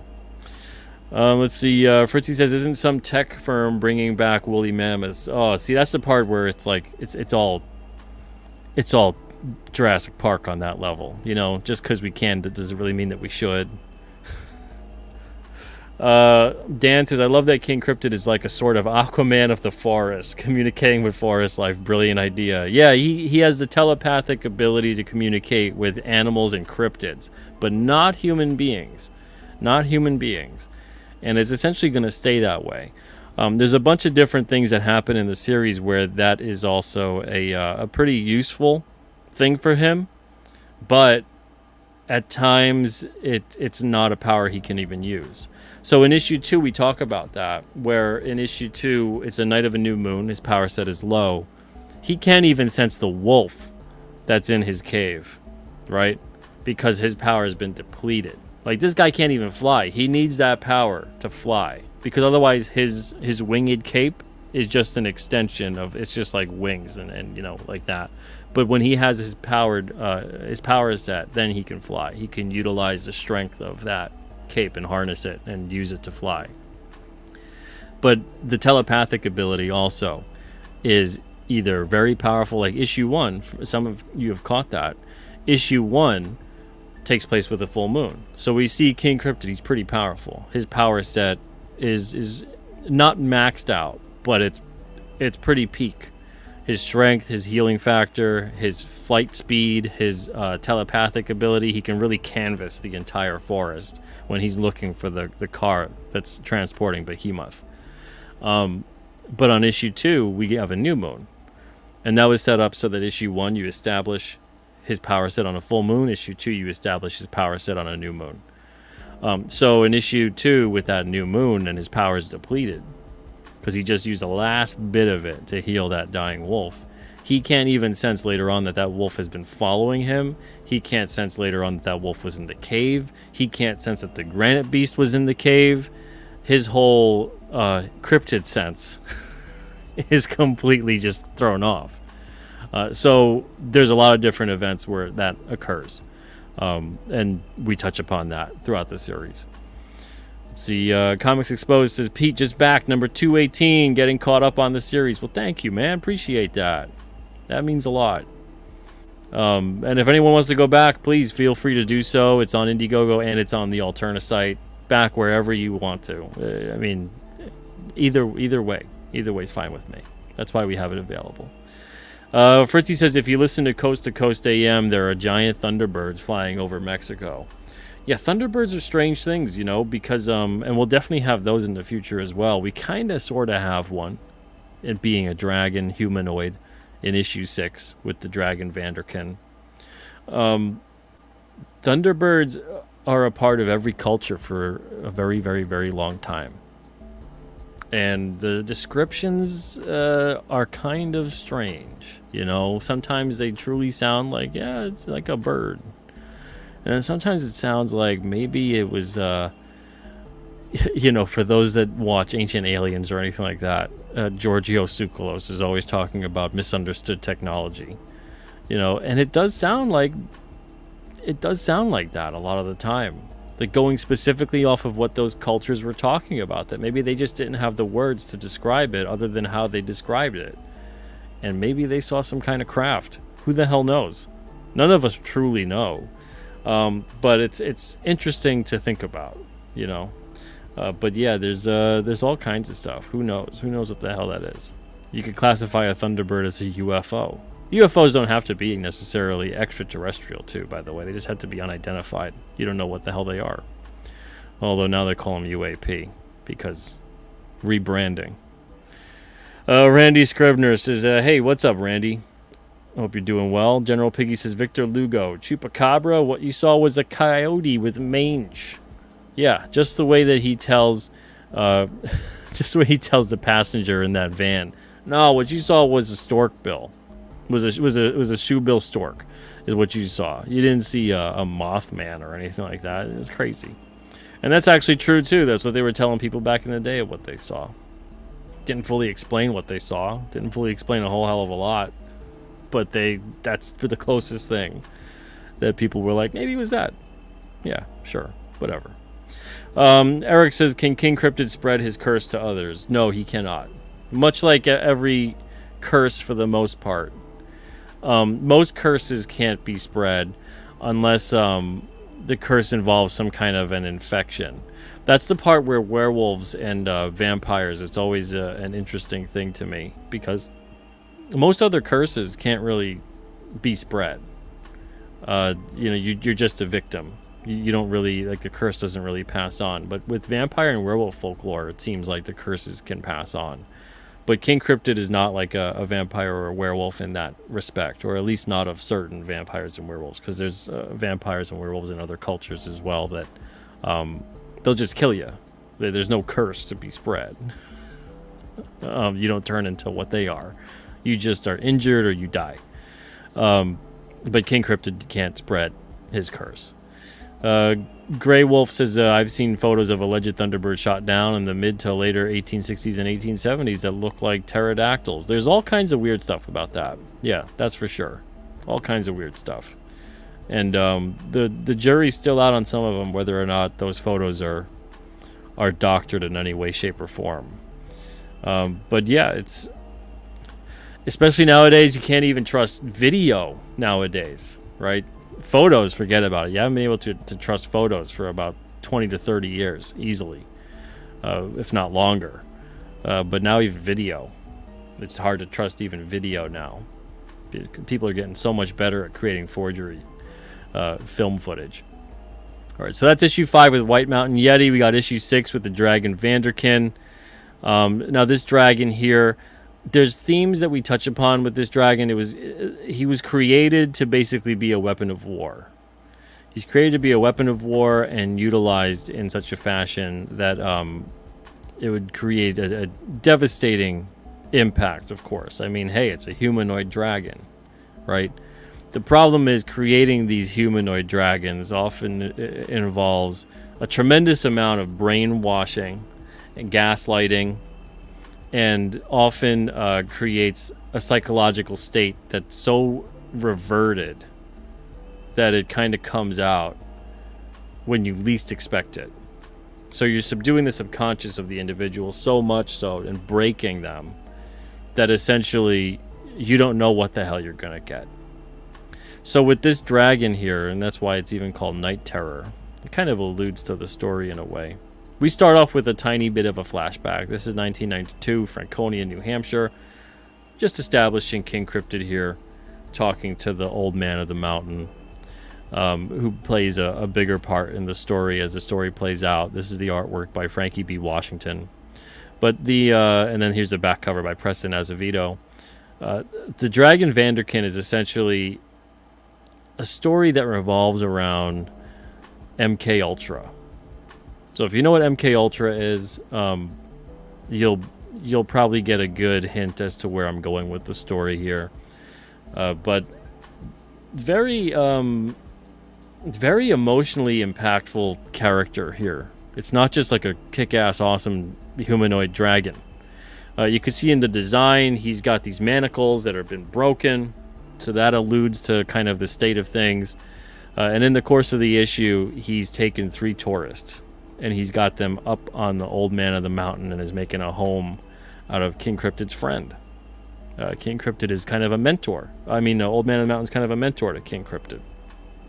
So the dragon here, like I said, if you know anything about MK Ultra, is kind of a mind control sort of thing, created by the CIA and all that good stuff.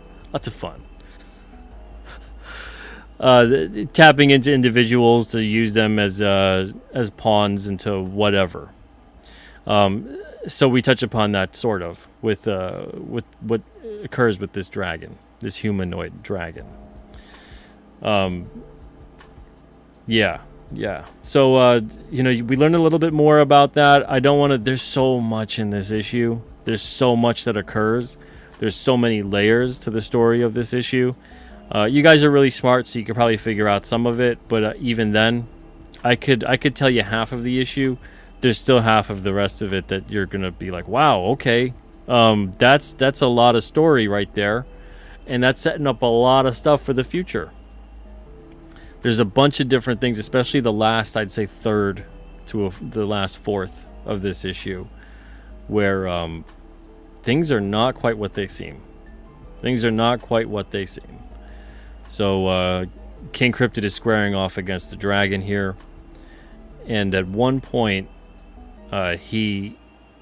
before he approaches this dragon, because he kind of sees him, and he's like, man, he's got these 3 people, I gotta help them out.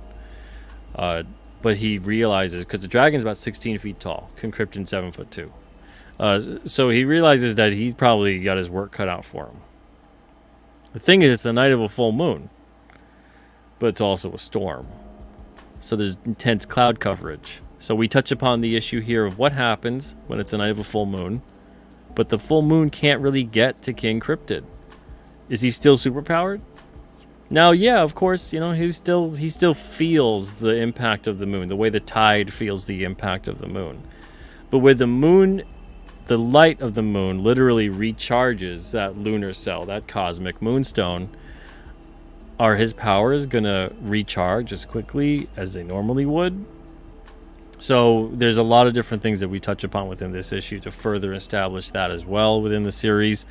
And there's a pretty cool shot of what occurs, and I don't want to give it away because that would just ruin it for you guys. That's kind of spoilery. So there's some pretty cool stuff that happens in the issue, but there's also some really impactful and kind of tragic stuff that we touch upon revolving around this character, this dragon. But it sets the course for a lot of different stories to come, particularly one that's years down the line, and I don't want to get to that, but it's a pretty heavy story, that one. So King Cryptid number 7, I kind of talked about that before, but we got the werewolf there. We got Wendy and William. Just a quick thing about this. Okay, so Wendy is essentially going to become cursed. We established that in the first 3 to 5 pages. She becomes cursed as a werewolf. And the reason for being is because there's a jealous witch that wants William all to herself. But William loves Wendy. So William is not returning any of this affection to this witch. And the witch decides, you know what? I'm going to curse both of you. How did you like that?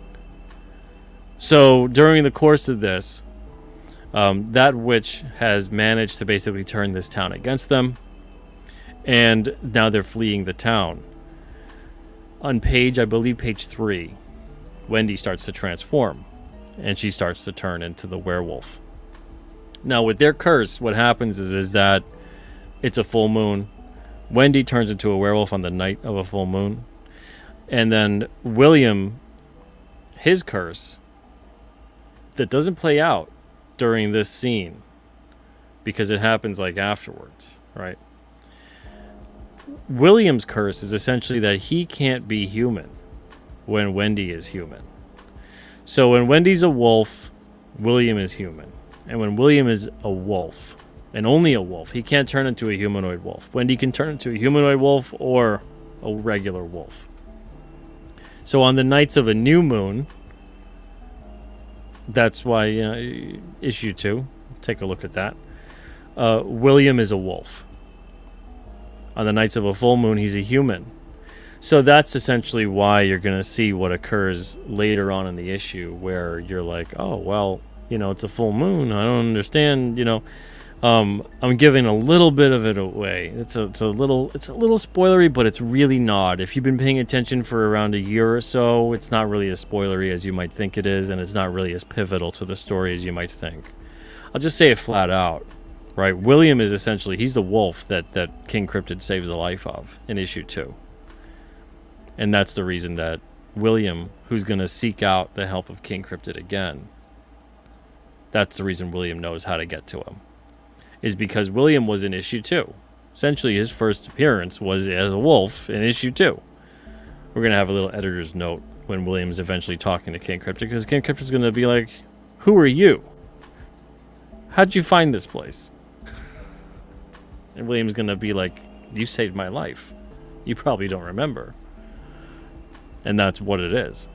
So as a wolf, he saved his life. And he followed him back, and that's how he knows how to get to that place. But that's where we touch upon this story with Wendy. And Wendy's in some deep doo-doo when we touch base with that. Victor Lugo comes back, and he's coming back with a vengeance for issue 7. He's leading a task force that's hunting down Wendy because it's been alleged that she's doing some damage in the small town of Jackson, New Hampshire. So that's what happens with that. And those characters, of course, like I said before, their curse is that they will be forever together and also forever apart.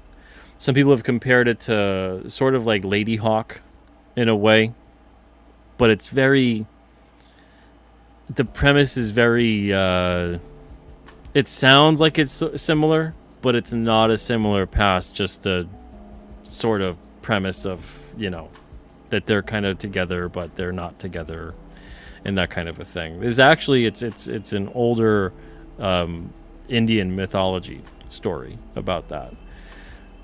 And I wonder if that's where kind of Lady Hawk had even gotten that. Let's see. Eric asks, are there others with King Cryptid's curse? People who were cursed by the same person who cursed King Cryptid, or is his curse one of a kind? Ooh, Eric.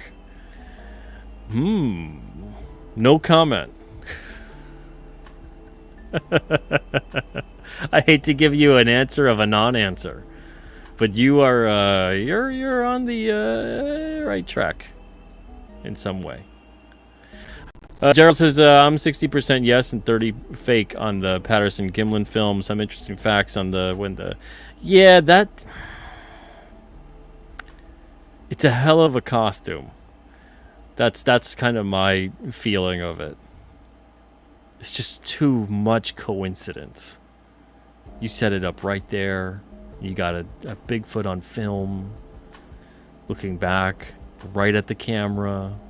You went out. I mean, they went out to go essentially make a Bigfoot mockumentary. That's kind of weird. So they went out to go make a Bigfoot mockumentary and then found real Bigfoot. That's strange. Because Bigfoot wasn't just established with Patterson Gimlin. It was established like years before. With some actual footprints that were cast and found and all that other stuff. That's what happened, but the name was coined at that point in time. But that Patterson Gimlin film is, and they've both said that, one of them died not too long after. But they both, don't say it was a forgery or a fake or whatever, but too coincidental for my taste. Fascinating. But, little too coincidental. Dan says they say Al Roker is a product of MK Ultra. Is just what I heard. Al Roker, huh? All right. The Fearsome Bullets is King Cryptid versus the Four Horsemen. Yeah, that could be interesting too. In a way, we don't have the Four Horsemen as you would think them, but we do have kind of a representative of that in a way. In a way, trying to bring about not necessarily the apocalypse, but something damn near close. And that's, again, though, that's a story that's 5 or 6 years from now, and that it involves something that's pretty messed up in a way. I've talked about it a little bit before, but I don't want to give too much away. I don't want to give too much away when it's so far down the line. All right, so issue 8, we got the kids with the Halloween here, 1987. And this is essentially the last time, that's why it says it for the last time, that Jeff sees his brother Eric. Now here they are getting abducted, or at the very least a light is being cast upon them and they're floating. So the characters that we have here, obviously we have the kids from the flashback, we have some of the adults as who they are now, but then we also are introduced to the Zeta Reticulans. And the Zeta Reticulans are basically gray aliens. And the gray aliens in this issue, there's something to them. There's something to them.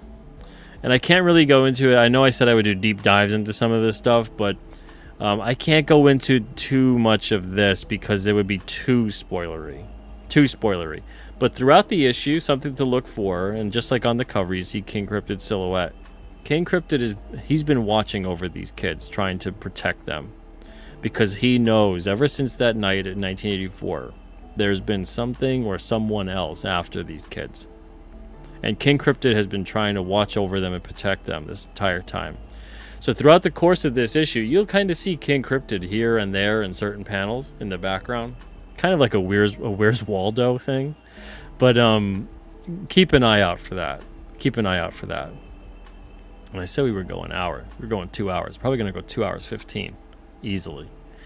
So the course of these events, now this continues issue 3. We'll pick up again in issue 11. We kind of jump around a little bit. But it'll say it at the end of the issue, continuing in issue 11, the same way issue 3 said continuing in issue 8. So you can kind of follow and pick up the story. It's important that when these issues play out, within the series of events of the other issues. So even though you might think like, well, there's a flashback and there's whatever, what's occurring here is occurring still linearly with the other issues. So think about that too. Think about how that's playing out. Think about the events that are going on. And also think about sometimes maybe we don't see King Cryptid because King Cryptid is at the other issue doing the other thing. So you don't see him until a certain point. Because as fast as he is, as magical as he is, he can't be everywhere all at once. So you have this issue here playing out. They're in Bartlett, New Hampshire. They're on their way back to Lincoln, New Hampshire, where they grew up as kids. And it's in the middle of the night. It's 4 a.m. now, and Ernie's like, dude, I'm tired. Why are we going here again? You know? So explains it to you guys, and Jeff explains, this is why we're going back to Lincoln. You know, like I said, it has to do with this photo. It has to do with when we were kids. There's got to be answers. There's got to be clues. There's got to be something there as to why this stuff is happening, because Jeff is all about this. Jeff is obsessed with finding his brother, knowing what happened to him. His whole life has been changed by the events that have occurred in 84 and 87. Because Eric was the one that was really into all this stuff, and Jeff was kind of poo-pooing all of it. He cared less. Thought it was stupid. He was a little kid, thought his friends and brother were ridiculous. But now Jeff is full-blown believer based on what happens in issue 3. And then especially what happens in this issue, the flashback from Halloween 87. Changes Jeff's life completely. So his whole life has been altered. He comes across this thing that's like, this was my brother's. Why the hell is this here? What is going on? Right, so he is convinced that this is here for a reason. This is here for a purpose. They have to do something. They have to find out the answers. Maybe this can actually mean that my brother, because he's gone missing. They never found his body. They don't know where the hell he is. He just was declared he's missing. He's gone. He's lost. So Jeff has kind of been trying to track him down forever. He's convinced it has something to do with the stuff that they found in 84 and then what happened to them in 87. So the way that this issue ends is essentially talking about something that runs parallel to what occurred back in 87. Occurs to these guys in present day. So that's this issue. That's issue 8. It's an all ages issue, but there's a lot to it. And it's fine for kids, but I'm not talking down to kids with this stuff. I'm not going to dumb it down. It's appropriate for kids, just meaning the fact that there's no cursing or, strong language, nudity, sexual situations, whatever. It's just a story. Just a good old-fashioned story. Hey, what's up, Dan? Thank you for joining us. Can't wait. Let's see here. Dan says, I'm really curious about what happened with those kids. Yeah, there's a lot. There's a lot that happens. And it plays into, like I said, there's so much that occurs. Like, think of it as like it's two different points of the story. And one of them is going and then they're going to converge, So they look like they're just running parallel, right? Think of it like you see the lines of the street or a railroad track. They look like they just go on forever, but they also then look like they converge. And this is kind of what it is. It looks like these stories are running concurrent, they're running parallel to each other, but they're actually going to intersect. And by the time we get to issue 11, we're going to see the intersection that occurs. We're going to see what's been building up with the events of the other issues and with the event of that plot line as well. There's a lot going on. Cole says, since you have such a solid long-term plan, will you keep the early issues in print as they are, or do a second printing at some point? So if I need to, I'll do a second printing, but I printed a lot of issues 1 to 4 because I knew that I would be doing this for years and years to come. So, I honestly think I've got enough issues, conservatively speaking. I think I got enough for the next 5 years of campaigns. I've got a bunch of them printed up, but if we do sell out, I'll consider going back to print, but it depends. So it depends how fast that happens. It depends on demand. But it also with the series too, to be honest, it's the same thing with all other kinds of episodic titles like this. It adds more if you've read them all, but you don't need to have read them all to get into it. Like, I want people getting into this series even at issue 20 or something like that, and going like, hey, I read issue 20, and because they could get into it, enjoy the story, and now they want to seek out the past issues because they enjoyed the one they just read. That's great. I love hearing that, and I'm sure I will hear that in the days to come, in the years to come. But I've got a lot of issues. Thank you, Buddha Bear. Appreciate it. Yeah, I know. I could do it a whole other hour too. Jeez. Fearsome says, yeah, no probing. Johnny Slaction says, loved issue 3. I was hoping the kid's story would continue. Yeah, we're going to pick up on that. And then, and for those that don't know, let me just show a little bit of that issue 2 on screen. So this was issue 3. And as you can see when it ends, let's see. Yeah. To be continued in King Cryptid number 8. It's all part of the plan. And then number 8 will say to be continued in King Cryptid number 11. So we start off here. It's in White Mountain Observatory. If you were paying attention to what I was talking about earlier, you're like, White Mountain Observatory? What? So we got Jeff. He's just filing away things. And then he notices something. And it drives him nuts. All of a sudden, memories start flooding back. You know, because look at this guy. He's disheveled. He's just a little disheveled, you know. All right, so he starts remembering what happened when they were kids. That kind of set all of this stuff down the path that it is.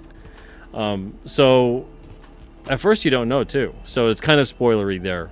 First you don't know that that's Jeff. You don't know who the hell that is. You know he's talking about a brother. You don't know if it's Jeff, if it's Eric. You don't know. But the stuff that occurs in that issue, it does completely change their lives forever. All 4 of those kids. And all 4 of them, as adults, play a huge part in the series. A huge part in the series. So it's not one of those throwaway issues. It's not something that's just for kids. You know, just, hey, I just made an issue for the kids. You know, it's a tremendous part of the series. Those individuals. And what they're going to be doing throughout the course of the series, and how King Cryptid has essentially impacted their lives as well as they've impacted his. So it's all about establishing that. Cold King says eventually it would be cool to do collections with issues that connect to each other, like all the ones with the kid. Yeah. And eventually we could do stuff like that, because so the issues 3, 8, and 11, I've already talked about how those are going to be connected to the kid's storyline. But there's still at least 2 to 3 more that are directly connected to their storyline. So, you know, it's one of those... I'm not going to put those together right off the bat. You know, it's not going to... That's not how the series runs. But eventually, yeah, that would be cool to put some of those together. Or like a Behemoth collection, or, you know, things like that. Absolutely. But that first ever trade, 10 years from now, will be the one voted on by the readers. That'll be kind of considered, for lack of a better word at this point, it'll be something different though, but it'll be considered like the fan favorite King Cryptid Essential Stories, that kind of a thing. Something else I want to tell you guys, I said it before, but on 2024's campaign, we're also going to have a Santa Claus issue, Christmas issue, a holiday issue, whatever. Santa's in it. Santa and his cryptid reindeer. Because Santa's not a cryptid, but his reindeer are. That's going back to before about purported creatures that exist due to witness testimony, but have not been proven to exist with physical evidence. So Santa's reindeer are cryptids, and essentially they're going to be a part of the series, and so will Santa. He's going to make an appearance. I personally love issues in comics where Santa shows up, whether it's the real Santa, or someone dressed like Santa, or he's just on the cover, or whatever. I love it. That's like a sub-collection of comics that I collect. Santa's on the cover or in the issue. I at least have to check it out. Most likely I'm buying it. If it's a modern book, I'm probably not. But if it's back in the 80s and 70s and whatnot, I'm probably buying it. So if I don't already own it. So I'm going to have that kind of an issue take place. And I'll tease at the story and whatnot later on. We got time. But in case you're like me, then cool. Maybe you'll like that. Maybe you won't. Whatever. Indulge me. It'll be a good story, though. I tell you, it'll be a good story. Comics Legend says, hey, Pete, how many issues will the collected editions be? Man. Well, the first one that we ever put out, 10 years from now, 5 issues. And all the others... probably roughly the same amount, 5 or 6, 8 issues, whatever feels right, But at minimum, 5 issues would be the minimum. And that's, again, don't wait on them, though. Don't wait on them. You're gonna be waiting a long time. Juju says, yo, never catch a Pizza Medi stream. Lucky. Hey, Juju, what's up? Thank you for being here. Dan says, I thought it was Eric. Yeah, exactly. You know, you might think who it is who it is, but it ain't who it is. Who it is someone else.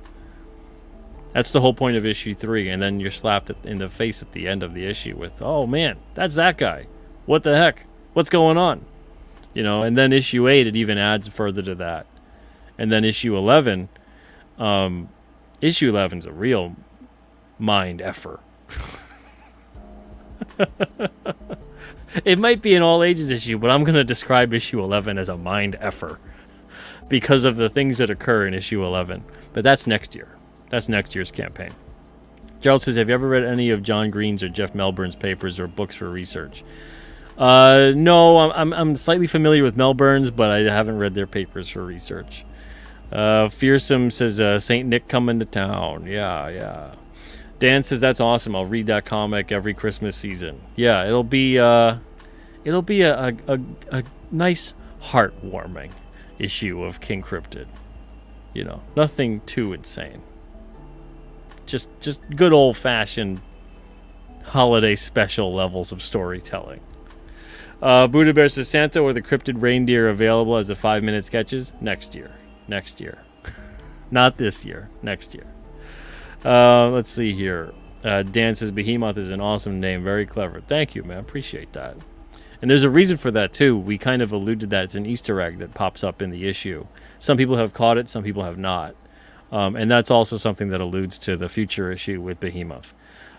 So if you, and I guess you will, read that issue in the future, it might become more apparent and more clear as to why the name is the name.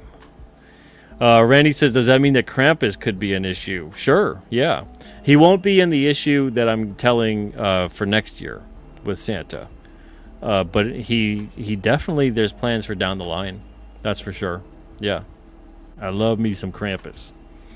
All right, so issue number 9 to close off the night. Now, I've talked about 1 to 4 at length with those characters. Behemoth, Victor Lugo, Granite Beast, the kids in issue 3. You got Dr. Carol and her team, and you got Brugge in issue 4. Real cool scene with Orion the bear in issue 5. I think you guys will dig that. But issue 9, we've got Puckwudgies. So the problem with Puckwudgies is you never know what the hell you're looking at. So these little shapeshiftery bastards, or are they not shapeshifters and they're making you think that they're shapeshifting? Either way. These guys play tricks on King Cryptid. They basically trap him.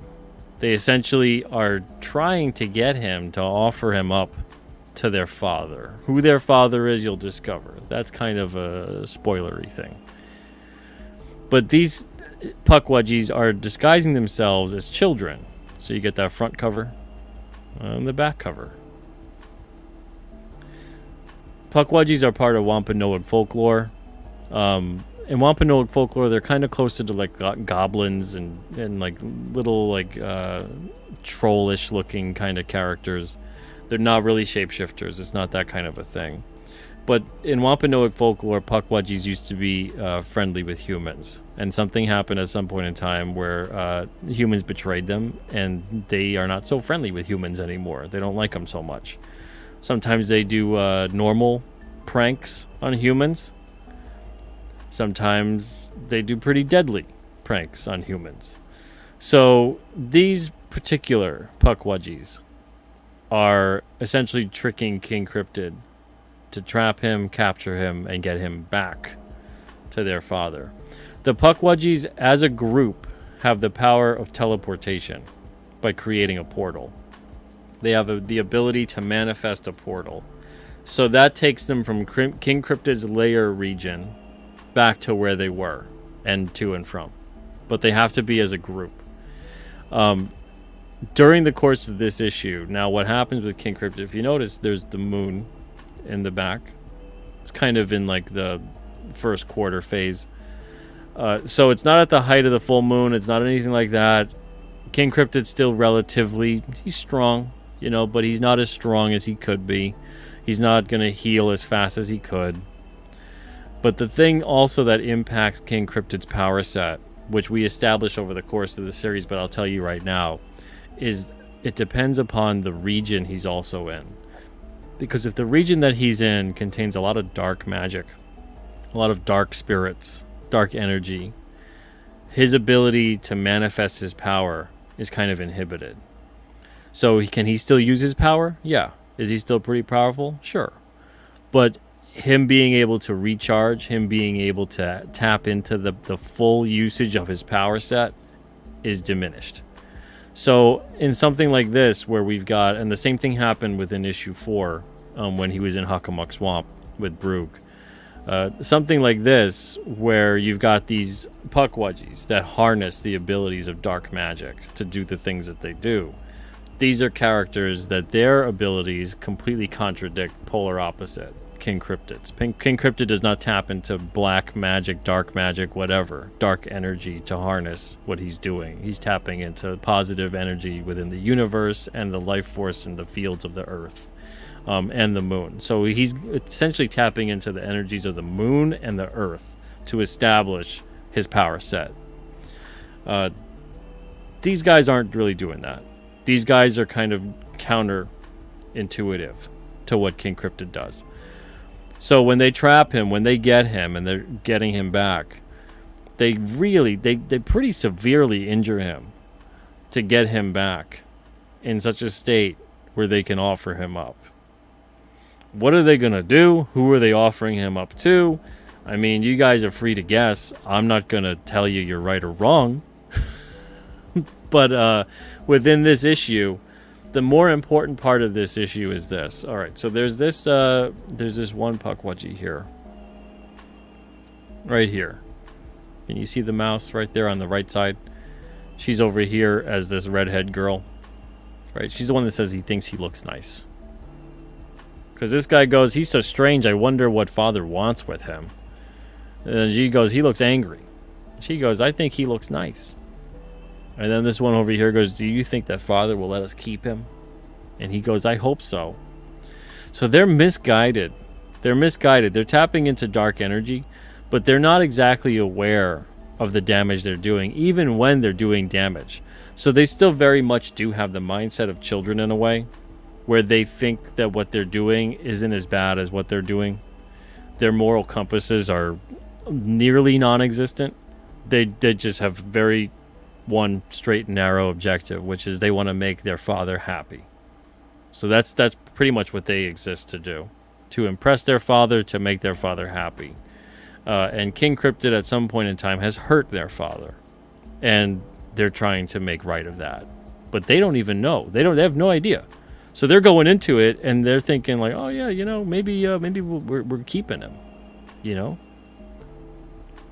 That's how naive they are. So she's different.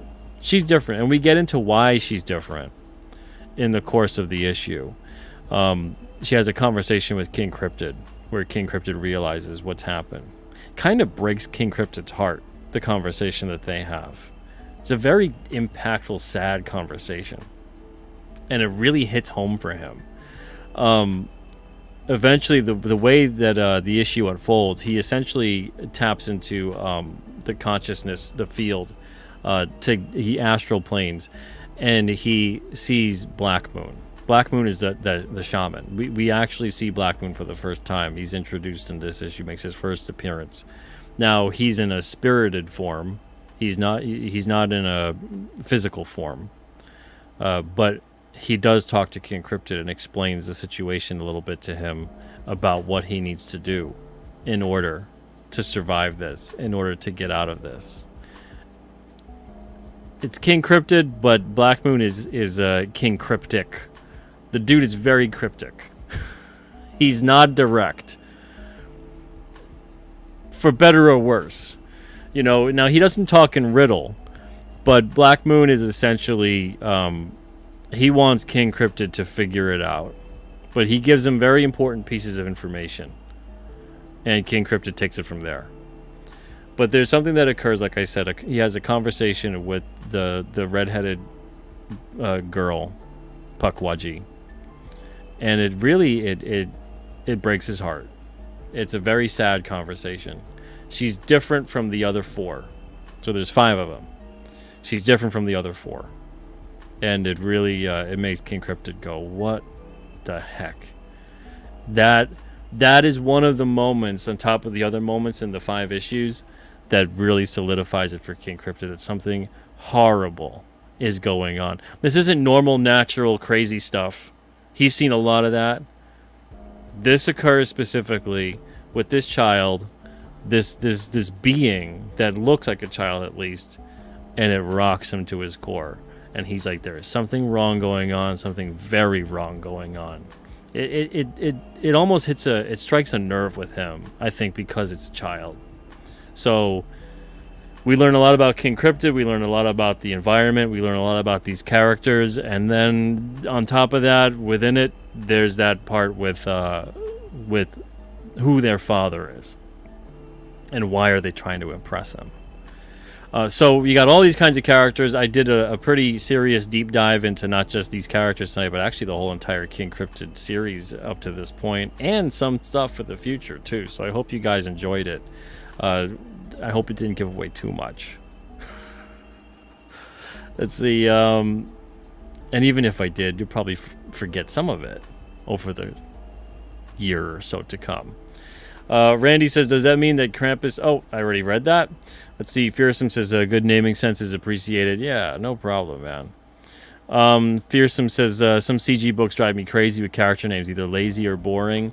Books in general, that's always like it's a pet peeve for me.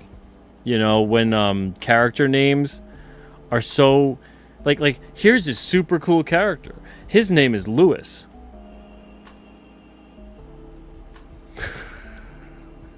Or his name is Pete, or his name is Joe, or his name is Power Guy. What?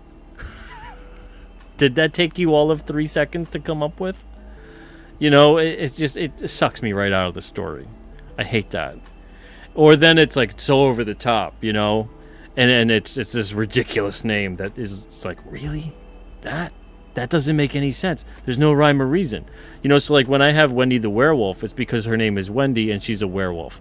She doesn't have a classified code name because she doesn't go by a code name. King Cryptid, you know, it's a descriptive, but it's also kind of a mocking based on the mythology built up within the story.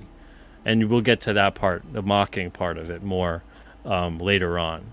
But modern day naming of King Cryptid, his nomenclature is basically essentially descriptive, like Bigfoot, Mothman, etc. You know, so all these different things. Broog, it's literally just because that's the sound he makes. he says it a couple times even in the issue. He's just like Broog. You know, so that's his name, is Broog. But it's when there's no rhyme or reason for the names, and that drives me up the wall too. So I'm right there with you. And it happens across the gamut of storytelling, where you're like, really? Or when it's like a period piece story, or a story that takes place on another world, or a story that takes, like, I can't even tell you, as a kid, I thought Luke was a name that was not a real human name. Because it was in Star Wars. It took a little while for me to grasp that. You know, the little kid Pete, I guess, was kind of slow with that.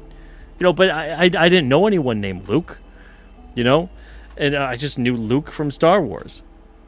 But to this day, as an adult now, I'm like, man, that doesn't... You know, Leia kind of sounds like a little bit... It's more phonetic. It's more like a sound. It's melodious. Even Han, you know, he's not Norwegian or Scandinavian or anything like that, but you know, it's a little bit more kind of alien sounding. But Luke doesn't really sound, you know, and obviously I'm talking about Star Wars. To me, didn't really sound like an alien type name. But it's like, you know, you go with it. You go with it. But there's things where it's like it's a different time, and they'll be named, you know, something that sounds super modern. Or I could talk about that stuff all day Eccentric says, hey, Pete, I'm late to the stream catching up, but I agree on the character names. Thank you, man. Appreciate that. It's a fine line. It really is. It's a fine line. Buddha Bear says, Brent Weeks is great on his character names and makes his character writing stand even more out. Yeah. Because of it. Yeah. Yeah, I don't know. It's, yeah. Fearsome says John Spartan, Demolition Man, Immortal Joe. There are some exceptions. Yeah, there are some exceptions. Well, see, it's also about the tone of the story. So Mad Max, of course, if you get Immortal Joe, you got Mad Max, for crying out loud. So there's a little bit more liberties you could take, but you have to establish that right off the bat. Mad Max sounds cool. So once you've established Mad Max, Immortal Joe, yeah, I buy it.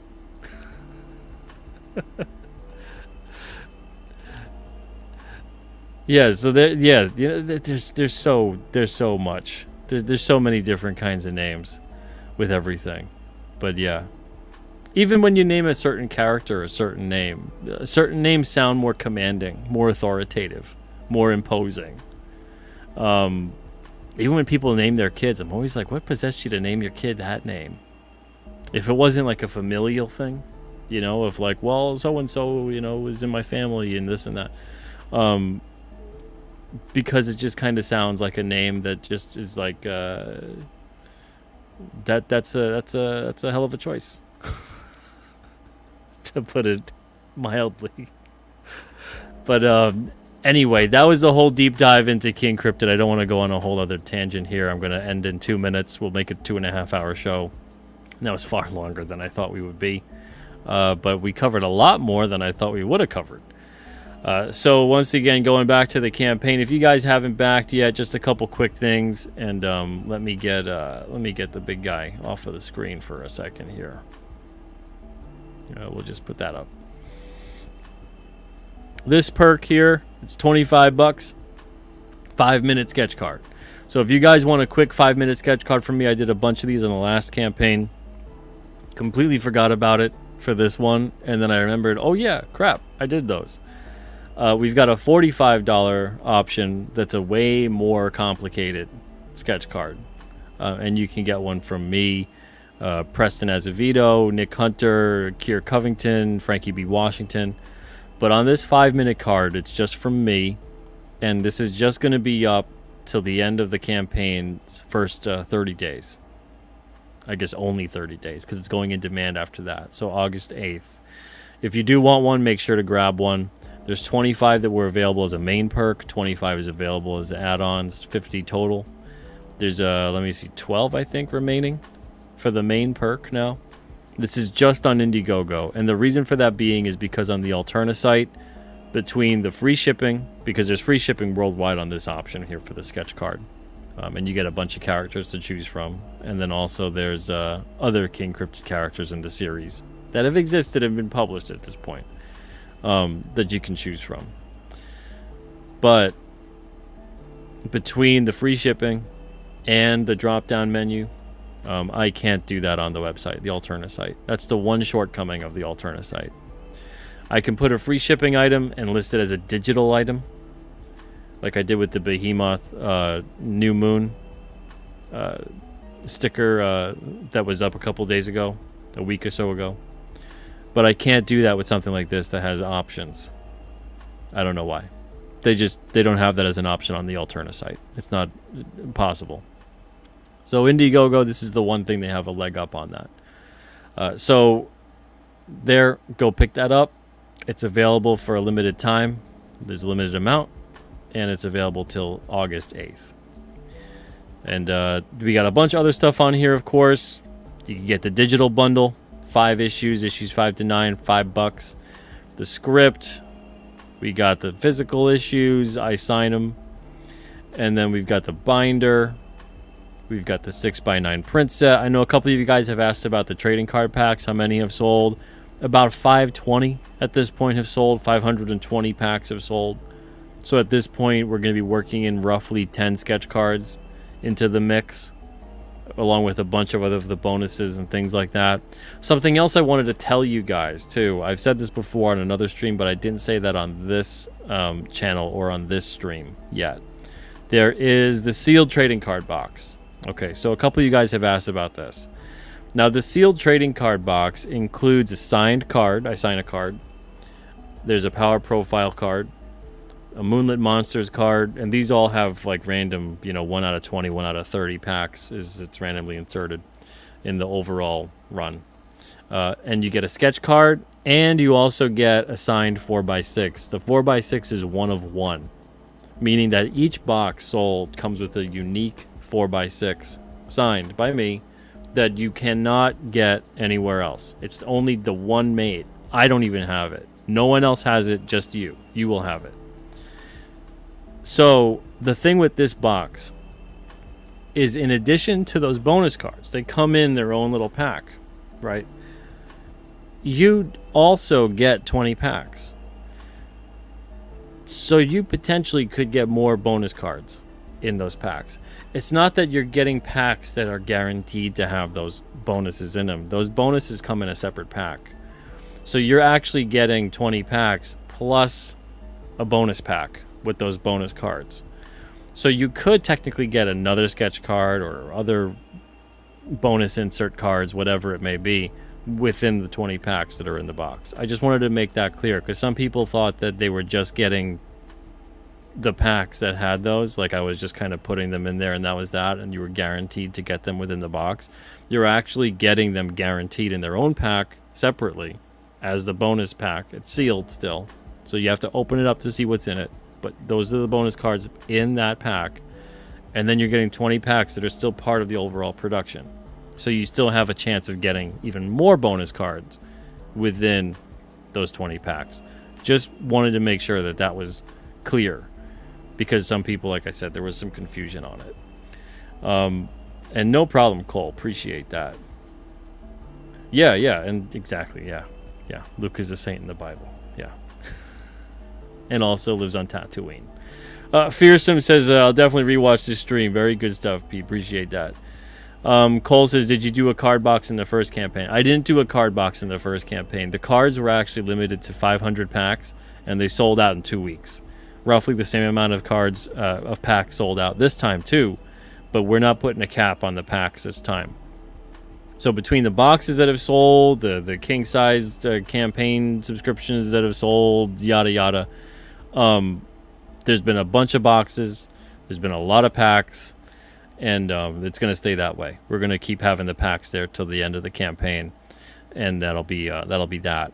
But keep in mind, though, these packs only contain cards from Series 2, which is card number 9 to number 18. If you want cards 1 to 8, those packs are sold out. You would have to order those separately. And we have those available at $2 a piece as add-ons, and also on the Alterna site.